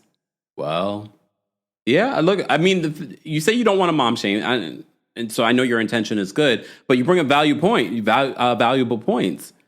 I was like, yeah, when you lay it out that way, Miss Honey, Dr. Miss Honey, I don't want to mom shame, but Porsha is worried that PJ isn't getting enough time with her, so she drops off a random dog and hires an au pair. Make it make sense. That's a good point. Just saying. I didn't think about that until you laid it out that way. There is something there in regards to, but I'm going to leave it alone. I'm going to leave it alone. Okay. All right. So we're going to get to some callers. But before I do, I'm just going to remind you the callers' opinions do not represent the opinions of myself, TheKempire LLC, or our sponsors. As always, more information on our sponsors are available in the description from our friends over at Rose Forever. Go get your roses today. You can see some roses behind me for those that are watching us on YouTube. But if you're listening to us on the podcast, more information on Rose Forever and your discount code Kempire20MD for Mother's Day is available in the description. You still have time to get yourself or someone you love roses.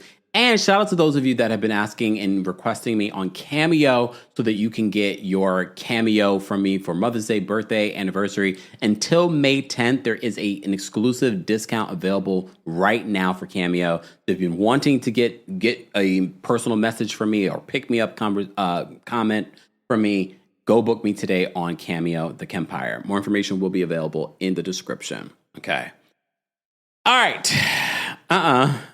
Let's see what you got. The podcast. All right, live chat. I am going to drop the call-in link once we get to 1,250 likes. We are almost there. Shout out to those of you watching on TikTok. I see you guys. Thank you for tapping your screens. We're almost at 30,000 likes. TikTok, be sure to keep on tapping.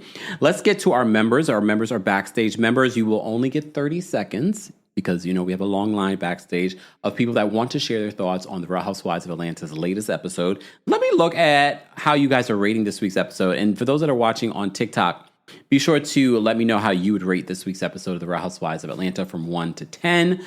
Based off of 2,260 something votes, you guys are rating this week's episode with 54% of the vote between 4 and 6, which is not bad, but it's not great either. 54% of you, a large majority, are rating it between 4 and 6.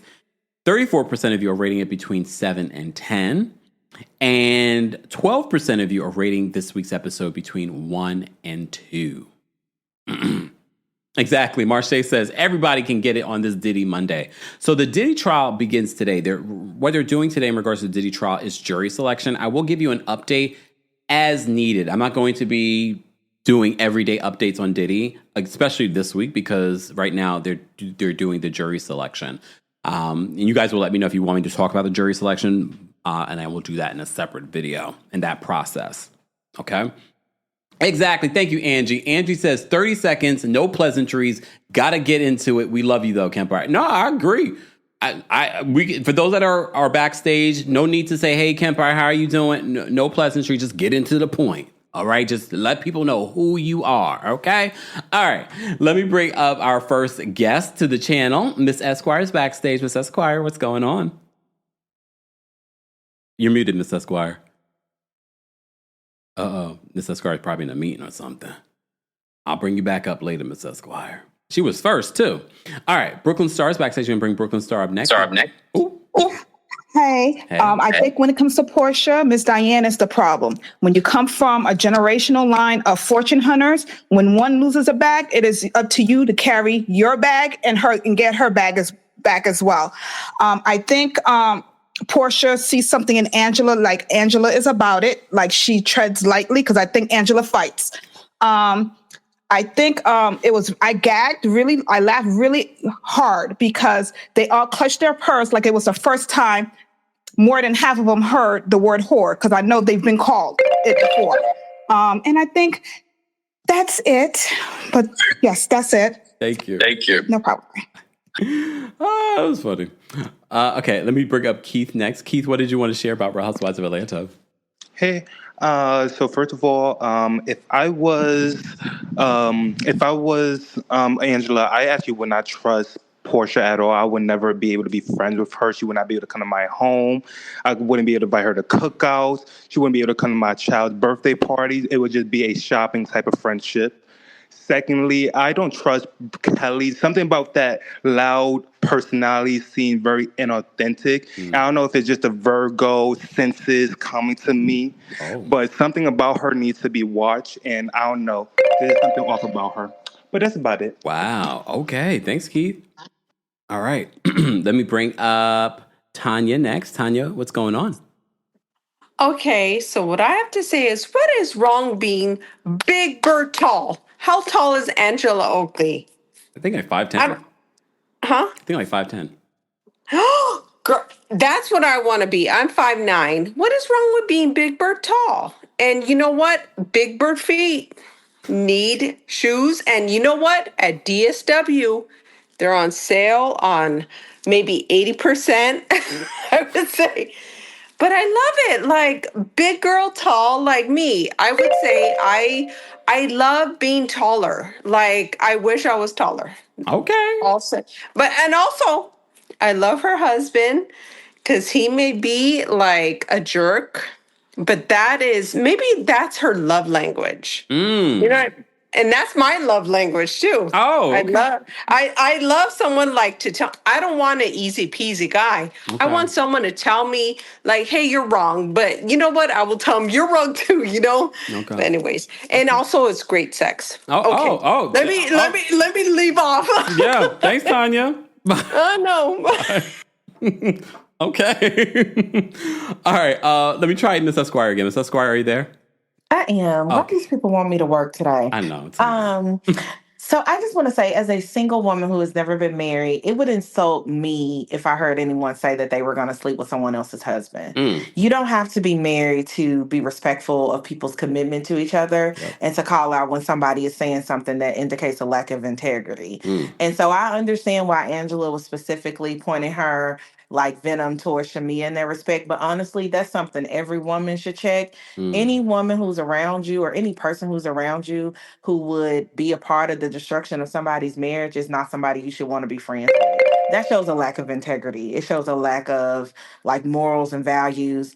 And I don't understand where Portia's coming from. She's never had a relationship that lasted more than 2 years. She doesn't know anything about commitment. So I really don't put it past her to do anything with anybody's husband. Honestly, she's literally, if you check her, her Palm Pilot, you check the miles on her tires, she's never been in a relationship more than 2 years. You're right, ever. though. She hasn't. She's married to Cordell for 15 months. To Simon for 15 months. She was with Cordell for 2 years. She was with Dennis for 2 years. She does not know what commitment is. She's never met her. Maybe she's been with that married man longer. Honestly, Dennis is her longest relationship. I wish they would just go ahead and make it work. Oh, damn. All right. Thanks, Esquire. Bye. Bye.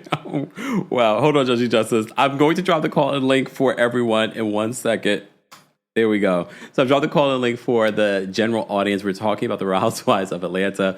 And for those that have been asking me to add the callers back to our podcast version, they've been added back for the last week or two, but none of y'all called that out when I did that. But okay. So the callers are back, included with our podcast version for those that wanted to hear it. All right, let's bring up Judgy Justice next. Judgy Justice, what did you want to share about Real Housewives of Atlanta? All right, so Shamia with that baby comment, talking about we would take the baby. I was like, what in the Kirk and Rashida is going on here? And this one. And then also, Porsha talking all this Big Bird stuff, Big Girl this stuff. You was running from Big Girl at the pool. She ain't no Tiny Fallon. You was scared she gonna toss you in the pool. And that's it for me. Bye. Thanks so much, Judgy Justice. Okay. I mean, you got a point. Because we also have to remember, too, Angela's from Chicago. And you know how Drew loves to say, I'm from Chicago? Angela never really says, Angela says, I'm from Chicago, but not in a threatening way. Those are the people that you need to watch. The ones that don't bring up, oh, I'm from here. It's the ones that don't say it that you're usually like, oh, she never said it in a fight. Like, she didn't say she's from Chicago. I think I'm a little concerned. Run. Okay?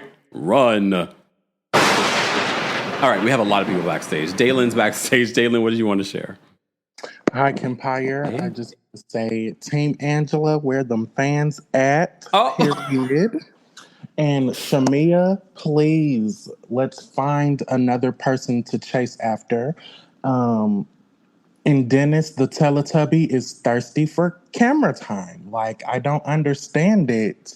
It's not that serious. You're just a baby daddy. Be a baby daddy in the back. That's all I got to say. Okay. Have a good day. Thanks, Dalen. All right. Let's bring up Toya next. Toya, what did you want to share? That was Hey, Kempire. Hey. I just wanted to say that Britt was all the way wrong for saying what she said about Angela. Knowing that a few weeks ago, Kenya was showing a lot of people what her mouth do, she should have kept her mouth shut. Okay, and if I was Angela, I would have referenced back to Kenya's poster. But, I'm petty like that. Shamia, girl, we cannot defend. I'm Team Shamia, but there's no way. We're not going to sit here and act like Gerald isn't Portia's type. Okay, so you watch your man, hide your wives, hide your husbands. Bye. Thanks, Toya. Here's the thing. One of the things that the prophet said to Shamia, you didn't see it in the episode, but in the after show, Shamia says that you guys are going to have some money issues. So Shamia says that she went home and she was checking the accounts, and she said the accounts were counting, so she was a little worried. We need to, someone bookmark that. I'm not wishing that on them, but I was like, the prophet was right about a lot of other stuff, and she said that Shamia and Gerald might have like a money issue. Doesn't mean that they're going to go broke, but she said there might be a money issue. I was like, oh, let's watch that. Okay. All right. DJ's backstage. Going to bring DJ up next. DJ, what did you want to share about Real Housewives of Atlanta? DJ, you're muted. DJ. It might be a lot of y'all at work. It's all right. I'll come back to DJ. Hold on. Let me bring up Tyler next. Tyler, what did you want to share about Real Housewives of Atlanta? Hi. So I want to say this. I want to get Brit some cocoa butter to fix those stretch marks around her mouth. But I will say this. I'm loving Angela. I think what's going on with Shamia, I'm not going to give her grace, but I'm going to give her grace. I think after seeing this first season and being full time and it not just being one scandal, I think that she's going to actually see not just about Porsha, that she's too much of a people's pleaser. And if you watch her YouTubes and stuff like that, she kind of has started acknowledging that. She needs to get away from Porsha. Porsha is loyal to no one but a dingaling. But all right, thank you. Oh, bye, Tyler. I don't know. That word always makes me giggle. Anyone else? Ding-a-ling? See, I'm gay. That always made me giggle. All right, let me try. Let me do Miss Bernice first, and then we'll try DJ again. Miss Bernice, what's going on? Hey, Kempire. Hey. Hey, this is going out for the whole of the universe, Porsha, who have gotten her PhD in philosophy from her mother. So why were you assume that she would act any other way? Remember, she was the thought of Thoughtlandia. No. She said that, we didn't. That hole over there. Yeah, yeah. You know, she's proven that season after season. So why is y'all so surprised that she would say that out her mouth? What's in the heart, the liquor brings out. And she loved Henny, so she gonna be saying a whole lot of stuff. There go my 30 seconds. I did good. Yes, you did, Miss Bernice. You called her a hoe and everything. Miss Bernice. All right, let me try DJ again. DJ, are you there? Hey, Kempire, how you doing? Not bad. How are you? Porsha. It's crazy. I bet her back in that badonkadonk is hurting from carrying this season. Oh? Her and Angela. Mm-hmm. But Portia's got to the point like a Nene or like a Kenya maybe even where it's like, you don't even have to bring the content, just show up and it's your season. Her and Angela, I'm this season, the episodes are starting to get very, very good. And my last point, Angela ate that girl up. I had to rewatch it like 3 times. I just thought, in that little snippet, she earned her peach right there. Oh, really quickly. Why is it that everybody's so quick to check their friend? But I want to see Angela check the husband. I think she's lying. Wendy Williams knew exactly that Charles Oakley was the one that had the outside baby, or maybe that had the outside girl or whatever. And Angela just doesn't want to admit it. But everything comes to the light on reality TV. Unfortunately. All right. Thanks, DJ. I mean, yeah, we're going to be watching that. That's why I said don't jump on bandwagons. Yes, we're enjoying Angela right now, but let's wait and see how this plays out, okay? All right, let's bring Born to Win up next. Born to Win, what did you want to share? Hey, Kempire. Hey. So Shamia had a fan in me until last night. I didn't watch the episode, but I did watch that clip of she and Angela sitting down. And when Angela came, I love the fact that Angela's a grown woman. Yeah. Despite they want to talk about her age, but in maturity and just how she handles situations, she's grown. She comes to your face. She says what she got to say. Despite her going in her confessional, she also says it to your face. So I love that she checked her and said, hey, I expected a little more from you. You've been a married woman, despite your friend, being a hoe, sorry to say. But, you should be able to check that. You don't have to check her in front of me, but at least check that. And I think, I like that she held her accountable. So, all right. Thanks, Bye. Born to Win. Take care. Whew. Okay. There was something I wanted to say about Angela, and I can't remember what it was. Oh, happy belated birthday, Angela. Oh, wait, I froze again. Ugh. I gotta change these wires, y'all. Here we go. It's overheating or something. There we go. Anyway, happy belated birthday to Angela. Everyone keeps saying that Angela I don't think Angela necessarily looks older. I think Angela gives an older energy. And I think the way she speaks I think that's why. I don't feel like she looks old. Like certain people, you're like, you're 40 something years old. Like they look haggardly. I don't think she looks haggardly. And again, we were saying that maybe it was the nose job that kind of makes her look a little bit older, you know? But I don't think she looks like she needs to moisturize more. You know what I mean? I think her energy, the way she carries herself, the way she speaks, skews older. Because I think when people say, oh, you're 43, I don't think they mean it in a way that, oh my God, you look old. Okay, you know I can't stand you, Seven. Seven, you know what, Bird. Seven says, happy 55th birthday, Angela. You know what I do like about Angela, though? Despite all the things that people say about her online, she really laughs it off. I have to say, and people talk about her on, like, she laughs it off. She'll be on Twitter and things like that, retweeting people making jokes. But I was sort of like, I can appreciate that. All right. See, Parmesan Tree says she sounds like a grandma. So I think that's what it is. I don't think she necessarily looks old. I think it's her energy. Okay. All right. Enough of me talking. There's plenty of people backstage that want to share their thoughts. Taurus with the T's backstage. Taurus with the T, what did you want to share? Hi, Kemp. Happy Monday. You too. Wanted to jump in and say I was very irritated with Shamia all of last night's episode. She is not Gorilla Glue. She's not even Elmer's glue when it comes to this group. She's very weak. And I hate that because she is just giving very people-pleasing to the wrong person. And in a way, I am kind of very interested to see the demise of their friendship.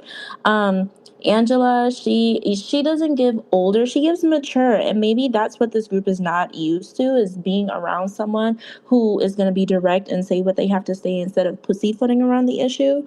And that's all I want to say. And I agree with the caller who said that Kelly cannot be trusted. Something about that little fake laugh and that little characterized dog, I'm not trusting it, but I'll keep watching.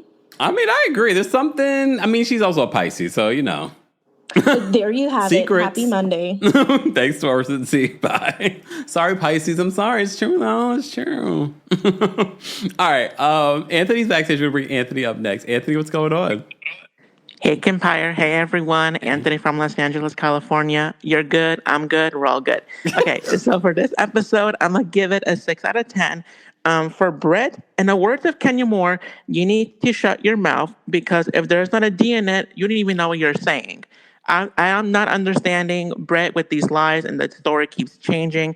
Get off the show. I'm done with Brett.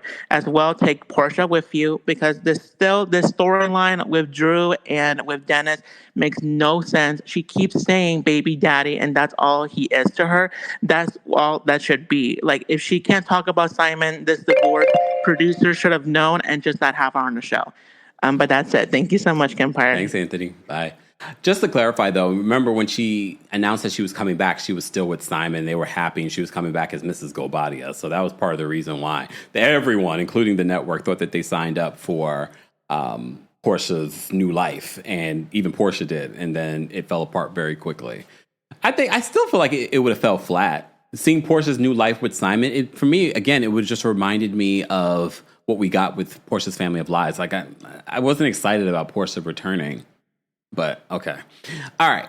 We're going to bring up Michael next. Michael, are you there? Yeah, I'm here. All right. I see everybody coming for my family real hard today, but that's cool. I'm going to let that one slide. But I did want to add 30 seconds to Miss Bernice's comment, because in my heart, I really feel like this is all on Miss Diane. Like, we already know that she'd be living through her daughter, and she had her doing music videos. When that didn't pan out in the early years, she couldn't bag an artist. Then she made a contractual agreement to get with Cordell to clean up his history. Not my words, Porsha's words, on record, on TV. And then when that soured, then as the truth came out, they are like manipulative women that are out there just to try to get a better life than the one they've always lived. And to me, that is what you guys have been calling a hoe. Thank you. Oh, by Michael. Michael's family is Shamia, allegedly. By marriage, no blood relation. All right. Let me bring up Nota Queen next. Nota Queen, what did you want to share? Hey, Kempire. Hey. Porsha does not want Dennis. She wants Dennis to want her. And she's not worried about Drew working with Dennis. She's worried about the rumors about Drew and Dennis's hot dog. That's all she cares about. That's why she trying to step out and pop out in front of that man. I like Mrs. Charles Oakley, but her not actually just breaking down the timeline of the alleged side baby leads me to believe that there is a side baby, because it's as simple as saying, we got married this year, the baby was born this year, cut it out right there. But she won't do that for some reason. And all I can do is give her idea, because hindsight is 2020. Now you look a fool for foregoing your morals in front of Angela and everybody else behind Porsha, and she ain't even worried about you. But that's all. You have a good one, and I like the video today. Thank you so much, Noted Queen. And everyone else liked the video, too. If you haven't already, if you're just joining us, we're taking callers talking about the latest episode of The Real Housewives of Atlanta. If you're part of the replay crew, we haven't forgotten about you, replay crew. Be sure to let us know where you're watching from, how you would rate this week's episode, and your thoughts on everything that played out in the episode, or your thoughts on what we had to say as well. All right, let me say thank you, because we had a few super chats as well. Pageant Mommy, thank you so much for being a member and for the super chat. Pageant Mommy says, a working mother hiring assistant should not be scrutinized, and buying a dog for her family is not bad. Come on, painting angelic or villainous brushes is reductive. Okay. Everyone's entitled to their opinion in regards to what Porsha was doing with the au pair and the dog and things like that. I think based off of what we were watching, it just felt, especially with PJ's response to the dog, it didn't seem like PJ wanted a dog or expected a dog. Ja, thank you so much for the super chat. Ja says, hey, Kempire, wanted to add to what the caller from Long Island said last week about Porsha and Shamia being birds. Damn, you remember? Another New York term is pigeon. Yeah. Folks need to look up Sporty Thieves, No Pigeons. Love you, Kempire. Remember that song? I remember that. Thank you so much. Dina, thank you so much for the super chat. Dina says, people are assuming that the big goofball Shamia has morals. I mean, again, if you were here last week, we were talking about how everyone was breaking down, like, I don't know why we're surprised. Look at how Shamia has been over the years. Shamia is not new to us, and we shouldn't be surprised. And if you can continue to call someone like Porsha your friend, your best friend, that's already an indication. You know, I'm sure your parents have said this to you, you know, tell me who your friends are, tell me who you are. All right. Gracie, thank you so much for the super chat. Gracie says, Shamina, Drew, and Kalia or Kelly, I don't know what you're saying here, all want Nene back. Oh, is that what they said? Thank you so much, Gracie, for the super chat. King of Kings, thank you so much for being a member. Says, I loved Miss Bernice. Yes. Tanya, thank you so much for the super sticker and for being a member. We appreciate your support. Look out for Lauren. Thank you so much for being a member and for the super chat. Lauren says, so I'm from the south side of Chicago. Angela is from the west side. Portia's not ready for that type of smoke. Trust me. Baby, they a different breed. Well, I didn't even know there was a difference. So you're from the south side of Chicago. Angela's from the west side. Portia's not ready for that type of smoke. I've always heard about the south side of Chicago. What's the west side like? Just asking for the friend. The friend is me. Miss Esquire, thank you so much for the super chat. Miss Esquire says, Porsha has a 2-year limited warranty on all of her relationships. The producers should have waited until they expired before booking her.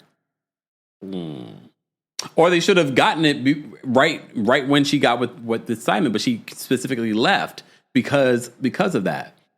Because of what was playing out. Takara, thank you so much for the super chat. Takara says, just realized that Drew and Porsha have a similar storyline to Dorit and Kyle. Divorcing at the same time, one talking to the other's soon-to-be ex, fake tears and fake lives. You're right. And we weren't interested in that either. Thank you so much. Oh, Takara, thank you so much for the super chat. $20. Let me shimmy. All right. Let me bring up Lashonda. Thank you so much for another super chat. Lashonda says, no, Kempire Pisces are straight up. We don't care enough to keep secrets. Next. Hey, girl. Okay, Lashonda. And Dina, thank you so much for the super chat. Dina says, birds or pigeons of a feather flock together. All right. Let me get to the rest of these calls because we do still have a very long line of people that want to share their thoughts on this week's episode of The Real Housewives of Atlanta. Malaysia's backstage. We're going to bring Malaysia up next. Malaysia, what did you want to share?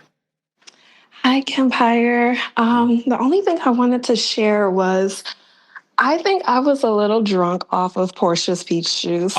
It was very surprising to see her not really take accountability for what she said. And I got secondhand embarrassment just watching her with her mom and her sister. It almost looked like a teenager justifying their wrong actions. So that was really surprising for me. So, yeah. Okay. Thank you so much, Malaysia, for calling in. Alrighty, bye. Damn, Malaysia sounds hurt by it too. Damn. Malaysia seems so hurt by this realization about Porsha. All right. Wait, 7 says the West Side is very much white refrigerator. What? You guys are weighing in on the West Side of Chicago. I didn't know. My boyfriend is from the West. Nikki says my boyfriend is from the West Side of Chicago. Yes, they are different. Wait a minute. So, and the fact that she doesn't call it out, they should be scared. Look, they should be scared. All right, Emily's backstage. We're going to bring Emily S. up. Emily, what did you want to share? Hi, Kempire. Can you hear me okay? Yes. Okay, so I just wanted to say that the Porsha talking about what she was going to do with Charles, I take that as a threat coming from Porsha. I'm shaking in my little boots over here. If I were Angela, I would be shaking in my boots. Porsha, in the way that she handles life, she will do that. Also, Kelly, I met her at an event a few weeks ago at a Meals on Wheels event. Super nice, super sweet. Her energy is amazing, and I think she's doing a great job. I didn't like her the first episode, but I think she's doing a great job. Yeah, she's definitely one of the ones that have grown on me in these 9 episodes. Thank you so much. She seems very genuine. Yeah, thanks, Kelly. Emily. I'll take it. Bye. And I've heard a few people have called in that have gone to different events with Kelly, and they've said the same thing. I mean, I definitely think she has the possibility of growth on this show. I mean, is she loud? Yes. Okay. Sabrina's backstage. We're going to bring up Sabrina next. Sabrina, what did you want to share? Hi, Kempire. Can you hear me? Yes. Okay. I just wanted to talk about Brit and her family because do you remember like the first time she met Kenya and everything, and then Kelly's tea party, and the way she just loses control, like out of nowhere. Her sister's the same. Did you see the episode? Her mother is the same. I feel like she don't belong on Real Housewives. She belong on Ayanla or Dr. Phil or something like that, because the whole family is like a little bit off in my head. Okay.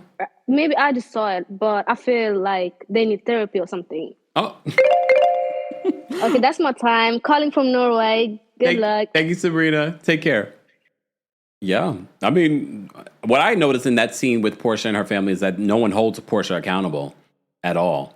King of Kings, thank you so much for the super chat. Porsha is not worried about Drew and Dennis. She just scared Dennis going to air her out again while filming with Drew. I could definitely see that. It's definitely not what Porsha is saying in that moment. Someone asked if I could see the super stickers. I can't technically see the super stickers on the platform, but I do have YouTube open, so I can see the super stickers on YouTube. But I can't see it on this platform. All right. Dainty Bella, thank you so much for the super chat and for being a member. Dainty Bella says, this recap has been more entertaining than the entire season of RHOA. Thanks. Thank you. Thank you. Thank you, Dainty Bella. I appreciate that. All right. Enough of that. All right. Let's bring up LB next. LB, what did you want to share? Hello, everyone. I just wanted to say that as far as Shamia is concerned, I want to give her a little grace. From what I've heard, Shamia and Porsha became friends because the mothers were friends, correct? So doesn't necessarily mean that they're one and the same, okay? And because of the upcoming episodes that we haven't yet seen Shamia and Porsha sit down and discuss their friendship, and I think next week we're going to see Angela tell Porsha, or at some point in the season, we're going to see Angela tell Porsha that Shamia feels like this is a one-sided relationship. I think Shamia is in an awkward position where she probably doesn't agree with everything that her friend does and says, but she wants to be loyal to her. And of course, like everyone else is saying, she is a people pleaser, so she doesn't know how to navigate through everyone's feelings. But I do feel like Porsha is going to start to wear on her. Okay. And she's going to make some very mature decisions regarding their relationship. Okay. All And right. the breakdown of it. All right. Thanks, LB. You're welcome. Bye. Even if let's say Porsha and Shamea's parents were friends, I don't remember whether or not if that's true. At what point in your big 40-something years age do you decide like, okay, that was my mom's friend, I don't need to be friends with Porsha? Especially when you see how Miss Diane talked about Shamea this season. How does Shamea's mother feel about that? Just saying. All right. Let me bring up Dominique next. Dominique, what did you want to share about the Real Housewives of Atlanta? Hey, Kempire. Hey. Hope you're doing good today. I am. I will say once again, Angela is definitely the MVP in my book. The way how she's been working it throughout these past episodes, I love it. And from Chicago to another, I live for her. Because one thing about us is that we definitely keep it real and we say what it is. That's on our minds. And as far as Shamia, I was really rooting for Shamia, but she is disappointing me. Like, bro, like, stand up. Like, what are you doing? Trying to take up for Porsha, knowing that she has not been a friend to you whatsoever. And it was really just disappointing me. But, I mean, I was surprised about Shamia. As far as Porsha, Okay, we got to stop. Dominique, your time is up. Oh, sorry. It's okay. Well, have a nice day. Thank you. All right, because I got a long line of people backstage. I'm trying to get to everybody. All right, Princess Leia is backstage. Princess Leia, what did you want to share? Hi, Kempire. This Hey. is my first time calling in. Hey. So two things. Kelly really peeved me off. Like, I was rooting for her at first because I remember her saying she's from Baltimore, and so am I. But then I looked her up. She's from Randallstown. If you know anybody from Baltimore, you know we don't claim county. So wrong for her. And she a Pisces. Don't trust them. Can't do it. And then as far as the talls I'm seeing in the chat, I'm 6'2", and I wear a size 12 as well. And I stand for Angela, loving her energy. I'm not necessarily a, huge fan, but I'm loving her. She gathering the girls. She doing what need to be done. So I appreciate her. And all is obviously subjective. Sorry, because people saying they 5'8", to me, that's not tall. Obviously, I'm 6'2". I tower over you. So, to each their own, but love you. Thank you so much, Princess Leia. Take care. Bye. I think when women say that, they're 5'8", 5'9", 5'10", that is pretty tall for a woman. But I get it. When you're 6'2", it doesn't compare. For men, though, they, women and other people think that's short. 5'8", 5'9". Saying. All right. Zakia is backstage. Zakia, are you there? Yes, you got it right on the first try. Yes, look at me. Okay, it's my first time exclamation point on that. Thank you, Ms. Ali, for hooking this up because my first time calling in. Hi, Dimples. So Porsha is a liability to Bravo because she lied on Candy. That lie was very egregious. She's trying to claim that Kenya is having these underage photos of Brady. Correct me if I'm wrong, but that's circulating child P. That's an egregious lie. The last one is more so morally bankrupt. This whole saying stuff, I'm going to take your husband or whatever, ridiculous. If I was Angela, I would have definitely questioned who mothered you. I would have definitely questioned that. Yeah, for sure. That was crazy. And yeah, that's all. I'm a little under the weather. I'm sorry. Feel better. Yeah, thank you. They got me on a slew of medication. But again, thanks for getting my call. Thanks for calling in. Take care. You too. Bye. All right. We have a long line. I am going to drop the call link again because I saw a couple of people may have lost it because I saw some of y'all had called in. But it's okay. I'm going to drop it again. Again, respect the timer so that we can get to everyone. If you're just joining us, keep liking the video. It's an easy and free way of supporting not just my channel, but other channels as well. And if you haven't subscribed to the Kempire podcast, you're missing out. Not only do we upload the audio for our live recaps, there's also special episodes. There's also Club Kempire, where I'm recapping and talking about different things and spilling tea. So subscribe to the Kempire podcast today. And there is a free 3-day trial for the Club Kempire Apple Podcast subscription. So be sure to check that out. All right, let me bring up Stephen Thomas next. Stephen, what's going on? Hey. I would just like to say real quick, there is this quote by Maya Angelou that says, when someone shows you who you are the first time, believe them. And I think that can be said for a lot of these girls on here that are really showing themselves. So if I was like Angela, I would watch out. Shamia, like with your friend, I would definitely watch out. But that's all I have to say is just be careful, ladies. All right, Stephen, thank you so much for calling in. All right. Let me bring up Amina next. Amina, what did you want to share? Hi, Kempire. How are you? I stopped watching in support of Kenya, so I'm giving my opinion based on what you have seen. Okay. And I don't have any sympathy for Shamia because, like you said, birds of a feather flock together. You cannot be friends with somebody for that long unless you are akin in your spirit and your soul. And I think the reason why Diane and Porsha have so much venom for her is because of colorism. She's the dark-skinned she's the dark-skinned best friend. She's not supposed to have a better life than Porsha. Portia's supposed to be with the good life and be the star. But now Shamia has a good husband, and now she's going to outshine her in celebrity. So the dark-skinned black best friend is not supposed to have a better life. That's why they've got so much unnecessary venom. That's all. Okay, thanks, Amina. I love when you guys call in with the perspectives. All right, Indira's backstage and bringing Indira up next. Indira, what did you want to share? Hello, Kempire. Do you remember when Porsha called Kenya a slut from the 90s? Well, guess what? Porsha is a slut from the 2000s. I'm sorry, Kempire. Oh, Lord. Because that was gross. Because if you sit there and say you're going to sleep with my husband, those are fighting words, Kempire. She will be in the pool. So, and as it pertains to Shamia, that's not your friend. I recently had to let go of a friend of 25 years because she was just not growing with me. Jealousy, all that. So, yeah, cut her off. Okay. All right. All right. That's my time. Have a good day. You too. Here's the thing. I'm wondering, let's say we have a new season 17 of Real Housewives of Atlanta, and Porsha and Shamia are both on it. Do you think they can navigate being both on this show and not being the friends that they once were without Shamia shucking and jiving to be Porsha's lapdog again? I just don't know if Shamia can exist without being that friend to Porsha anymore. It will be interesting to see. Or are they going to pretend like they're all good? Or is it going to be like a Dr. Jackie and Dr. Simone? We're going to pretend like we're so cool, but we're not.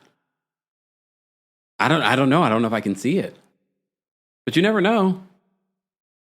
Unless Porsha doesn't come back. If Porsha doesn't come back, it would be interesting to see Shamia as her own person on the show without Porsha.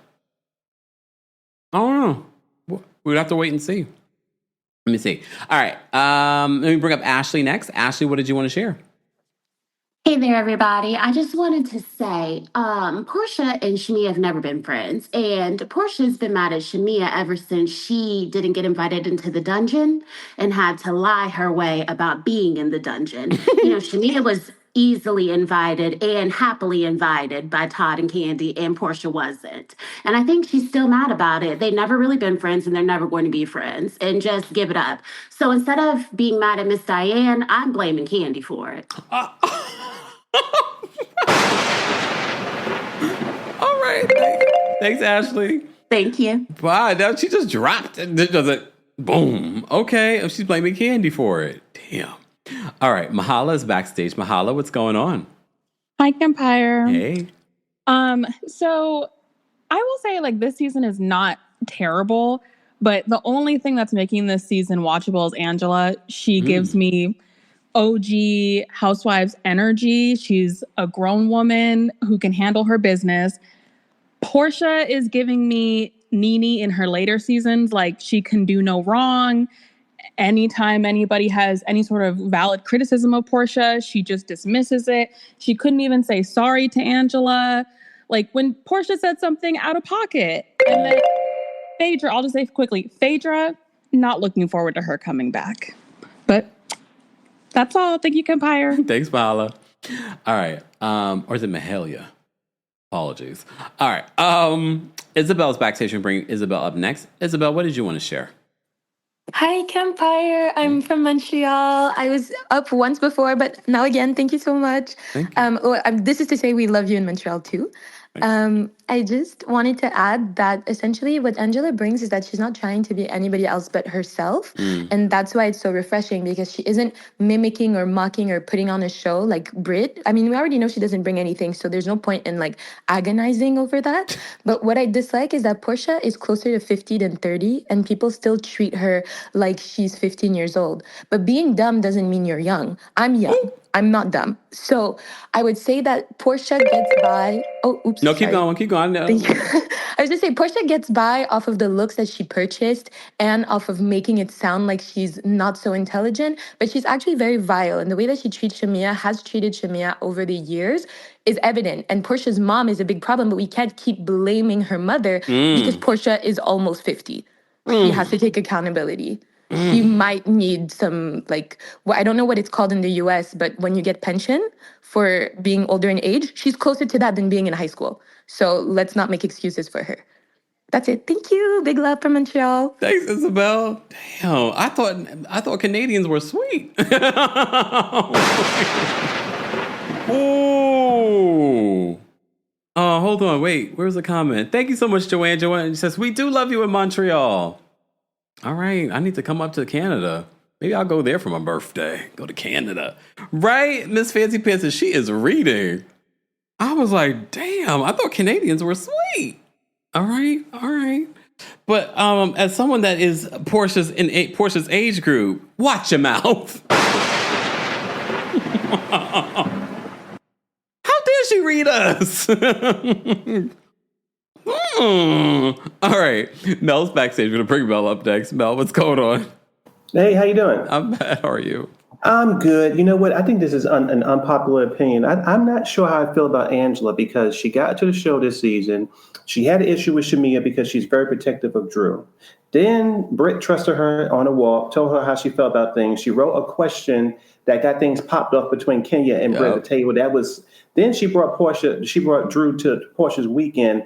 You know, Angela's messy. She's a messy woman. And I think the only thing that was legitimate about what happened to her during the season was them talking about her husband saying, I want to do this or that. That part I was definitely not on their side for. But they're having reactions to how messy she is. She's very messy. And listen, after she said that thing about Britt's mouth, I think if I was Britt going forward, I'd be ready and waiting about talk about her wigs, her feet, her hair, her marriage.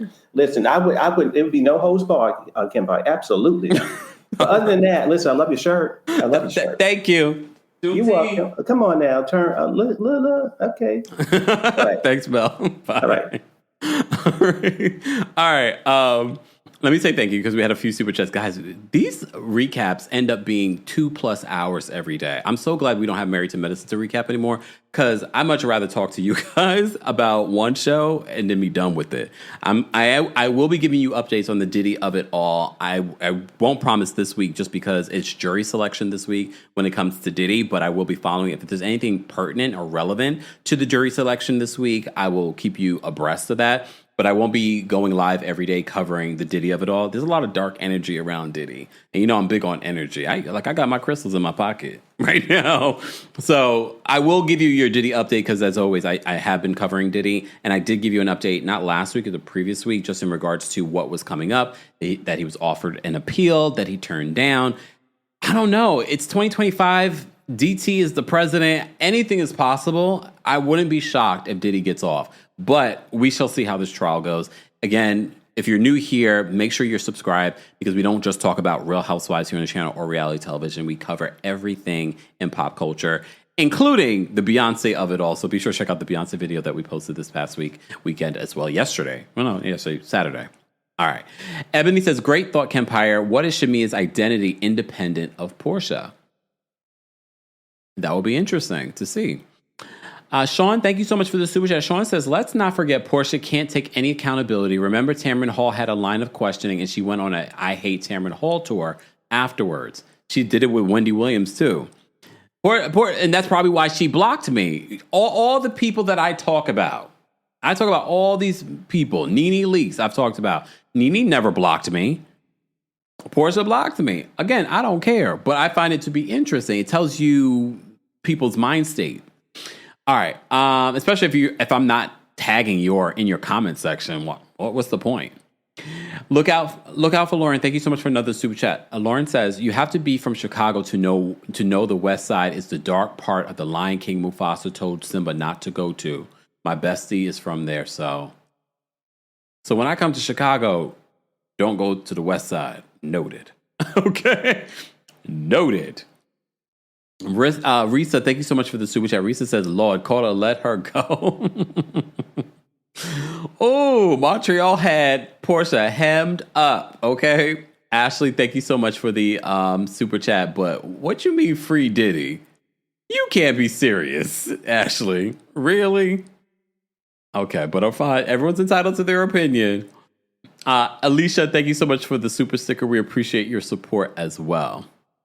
Dr. Diligent said Money Long had the nerve to block me on TikTok. Ma'am, goodbye. Why did she block you, Miss Dr. Diligent? Oh, that's interesting. And she has a funny sense of humor, so I'm surprised.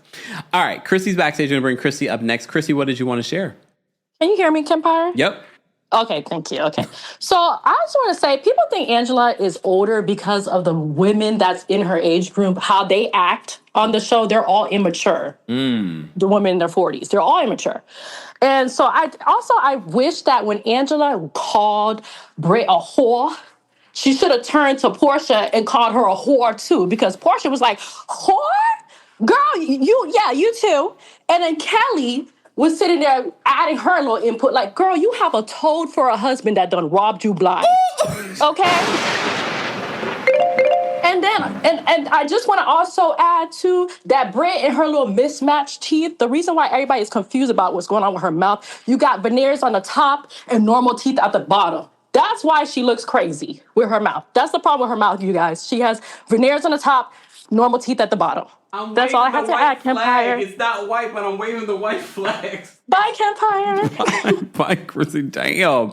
Not a toad of a husband. I mean, you've seen the pictures, right? All right. Damn. Y'all are on fire tonight. Oh, today, this afternoon. Yeah. All right. Okay. Let me bring up Zena next. Zena, what did you want to share? Hi, Kemp. Can you hear me? Yes. Hey there. I'm so happy to be back. I took a small little break from podcasts and things like that, but I was still always watching, hadn't called in. So I'm so happy to be back on your show. Thank you, Zena. Absolutely love you. I just want to say your callers are absolutely on fire today, even in the comments. I don't give a doggone what Shamia say. I don't give a doggone what Keely say. I don't give a doggone what Britt say. Every single last one of you ladies were and or are married. For you to sit there in that pool and think it's okay for another young lady to say she will have sex with somebody's husband, it's unacceptable. I will never look at those ladies the same. And I just got to be honest, Britt and Porsha specifically, they're making it a little bit hard for me to enjoy the show, just to be honest with you. For Porsha to sit there and really not actually be remorseful, it was disgusting. And we're not going to act like she already been accused of sleeping with people's husbands well before Fallon. Oh. Well, let's not play games. It's been said at the reunion. It's been said by Kenya. It's been said by Claudia. It's been confirmed already by several other ladies. She's been messing with people's husbands for a while. Anything that comes to Porsha, she deserves it. And those ladies are dead tail wrong for sitting there kikiing and laughing. And Shamia sat there in Angela's face and said it was a kiki. Honey, I could have turned the TV off. I don't know if it's PTSD from myself having an unfaithful husband in the past.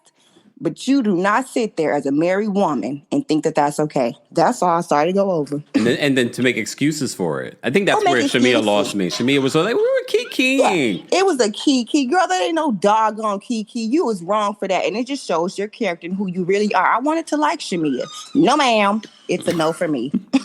Thank you, Kemp. Thanks, Zena. Take care. Bye.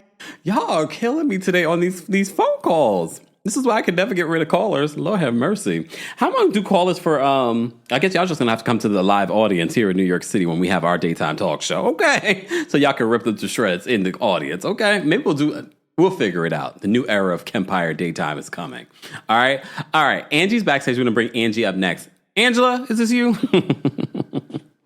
No, I'm not that old. My thing is, it is so hard to watch Roa as an original watcher and see Porsha go from Cordell is my husband to if you talk more, I'm going to F your husband. It's really crazy and the arc is interesting. I want a psychologist to break that down. And lastly, I was about to windmill for Shamia, but I can't after the last caller. So that's it, Kempire. Thanks, Angie. Bye. Woo! Thank you guys so much for already 1,500 likes. We have over 3,000 people here for our Real Housewives of Atlanta recap, and that's only on YouTube. We also have almost 200 of you watching on TikTok. Hey, TikTok, we have almost 400 of you watching on Twitch and Twitter. Don't forget, guys, we stream in 4K, so it's high quality over there. So if you want high quality, you want to watch it from your television, be sure to follow us on Twitch, okay? All right, right? Oh my goodness, these callers today. Shout out to our King's Guards, guys. Don't forget to say thank you to our King's Guards, because when you have this many people in a chat, it's a lot to manage. Shout out to our King's Guards on TikTok as well. We appreciate them. All right. Let's round out with our last caller, Miss Ray Bay. Miss Ray Bay, what did you want to share about Real Housewives of Atlanta? Hey, first of all, I love you real bad. Just wanted to say that. I've been a fan since day one. I just wanted to say that you're welcome. Porsha is trash, has always been trash. Shamia is a dingbat. She's just a pretty dingbat with a rich husband. Oh. And I don't know why Shamia acts so surprised and hurt. You have a trash best friend. Anybody who would put their friend Candy on blast for grape and also believe Phaedra, who is a fraud, you're not a good person. Your friend has never had good character. So why do you think she would be a good friend to you? You're a dummy, in Monique's voice. You are a dummy, period. And I said what I said. Porsha is pretty. She has pretty privilege, but she has a nasty spirit and bad character, okay? And she has a high booty. And I said what I said. Bye. We never have that conversation about pretty privilege. We need to one day have a conversation about pretty privilege, because I see it happen all the time. I think people make excuses for people that are good looking. They hype them up like they're more intelligent or more funny or more interesting than they actually are. They make them get away with a lot more. There's a larger conversation for us to talk about pretty privilege, and I definitely see that happening with a lot of the reality TV folks that we talk about, specifically with Porsha. But yeah, damn, y'all are reading people down today. I appreciate it. Ebony says Angela is from Harvey, and people from South Side of Chicago don't even want the smoke with West Side people. Harvey. See, this is how I learned. This is why traveling, even though we're not traveling right now, this is why traveling is so important. Wow, but I'm not traveling to West Side because y'all tell me it's rough. Okay. I want to come to Chicago, but I'm not going to the West Side. What? And mind you, again, I said it's important to notice that we don't hear Angela as a threat. Like she mentions she's from Chicago, but she doesn't use it as a threat to anyone. And those are the people that you should be concerned about, that don't use like, oh, you know, people say, oh, I'm from Detroit or I'm from Chicago. You see Drew saying, I'm from Chicago, but I don't think Drew can fight. Okay. But Angela never says that as a threat. So that makes me a little more concerned. Oh, see, on TikTok, Mama D says, West Side of Chicago ain't no joke. I always thought it was the South Side that was no joke, but I guess the West Side is the real no joke. Wow. Alicia, thank you for the super chat. Alicia says, hey, Kempire, I hope you're having a wonderful day. Thank you. Have you seen Kelly's old face? Color Me Pink did a full video, and I was shocked at her befores.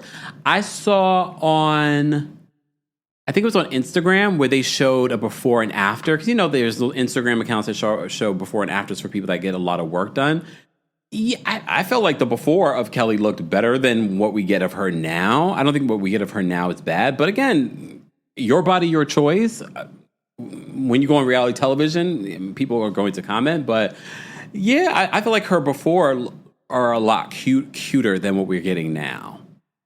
But again, there's a lot of plastic surgery on this season that's like, Bo, thank you so much for the super chat. We appreciate your support. And thank you guys so much for almost 1,600 likes. But we have 3,000 of you watching our Real Housewives of Atlanta recap. I want to thank all of the callers for calling in. I want to thank our channel members for keeping the lights on here in the studio and for allowing us to continue to elevate what we do here behind the scenes. Like for me to get a new wire to fix whatever's going on with this camera. It's y'all. It's y'all support, your monthly support. Become a member today at TheKempire.com/join. Thank you to everyone that has supported our new sponsorship with our friends over at Rose Forever.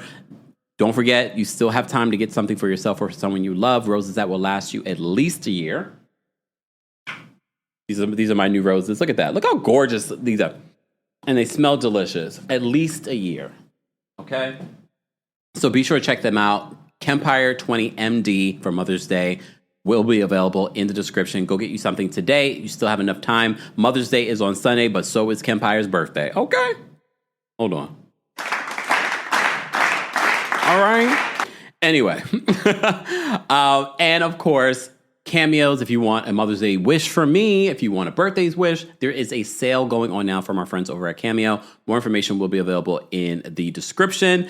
Shout out to everyone watching on Facebook. I see you guys as well. Brandy, thank you so much for being a member and for the super chat. Brandy says, after Angela gathered Britt was ready to go get her pistol and whip again. But then she remembered that's how she got her mouth exposed in the first... I mean, she's definitely on thin ice with the network, Britt. Britt doesn't have the capacity to come for an Angela. She thought she did. She's like, maybe if you used your mouth more. And I was like, oh, okay, Britt, I see you. And then Angela was just like, girl, your mouth's got stretch marks. You're a whore. I was like, oh, damn. I was like, all right, Angela, I'm not coming for you. And I also think they don't realize, because now they realize, because, no matter how much they want to block me and act like they don't watch the content, I know production watches the content and tells these folks to watch my content. Production, I've been told. Juliet says, thanks for playing Dr. G. You know what, Juliet, I'm not playing it anymore. Okay, I'm not playing it anymore. BK Beauty, thank you so much for the gifts on TikTok. I appreciate everyone on TikTok as well. Keep tapping your screens. Let's get to 50,000 likes, TikTok. What else? Classy says, we're now in the suburbs. What? Hold on. Isabel says, stretch mark mouth is going in the Hall of Fame. Yeah, I'm gonna have to give it to her. It was a good one. Not Hoes Rise. Come on. Y'all are a mess. Okay. All right. Thank you all for being here. I hope you guys have a great rest of your afternoon, your day. Don't forget to subscribe and turn on your notifications. We will be covering the Diddy case. Again, I'm not going to be covering it every day unless there's something pertinent to cover and talk about. Today starts the jury selection for Diddy's trial, his federal trial, not his civil lawsuits. His federal trial starts today. So jury selection starts today. Already started. And tonight, this afternoon, this evening is the Met Gala. Tomorrow, I am planning a big Met Gala extravaganza. Okay, because I normally am traveling for my birthday, so I'm normally not here for the Met, but I'm so excited for Black dandyism to be celebrated. I'm excited to see the fashions tonight. So tomorrow I will be going live, breaking down the fashions, the history, all of that, best dress, worst dress, all of that. So stay tuned. Again, make sure your notifications are on. Make sure you're subscribed. This is for those of you, that 20-something% of you that are not subscribed but are watching the content. Yeah, 20-something%, 60-something% of y'all are watching it though. Come on now. So I appreciate that. So get subscribed so you don't miss out on anything, especially when we have breaking news, especially when we're covering this Diddy of it all. Thank you all for the birthday wishes. I appreciate that. I'm just so grateful to be 44. There we go. I'm going to be 44. Yeah. I started doing a Brit. But I ain't got no stretch marks on this mouth. Sadly. All right, y'all. I hope you guys have a great rest of your afternoon. Bye, y'all. Thanks for tuning in to Kempire here on the Kempire Radio Network. Don't forget to get the Kempire 5-star review on Apple Podcasts and on Spotify. And as always, for more information on everything Kempire Radio Network, head on over to KempireRadio.com.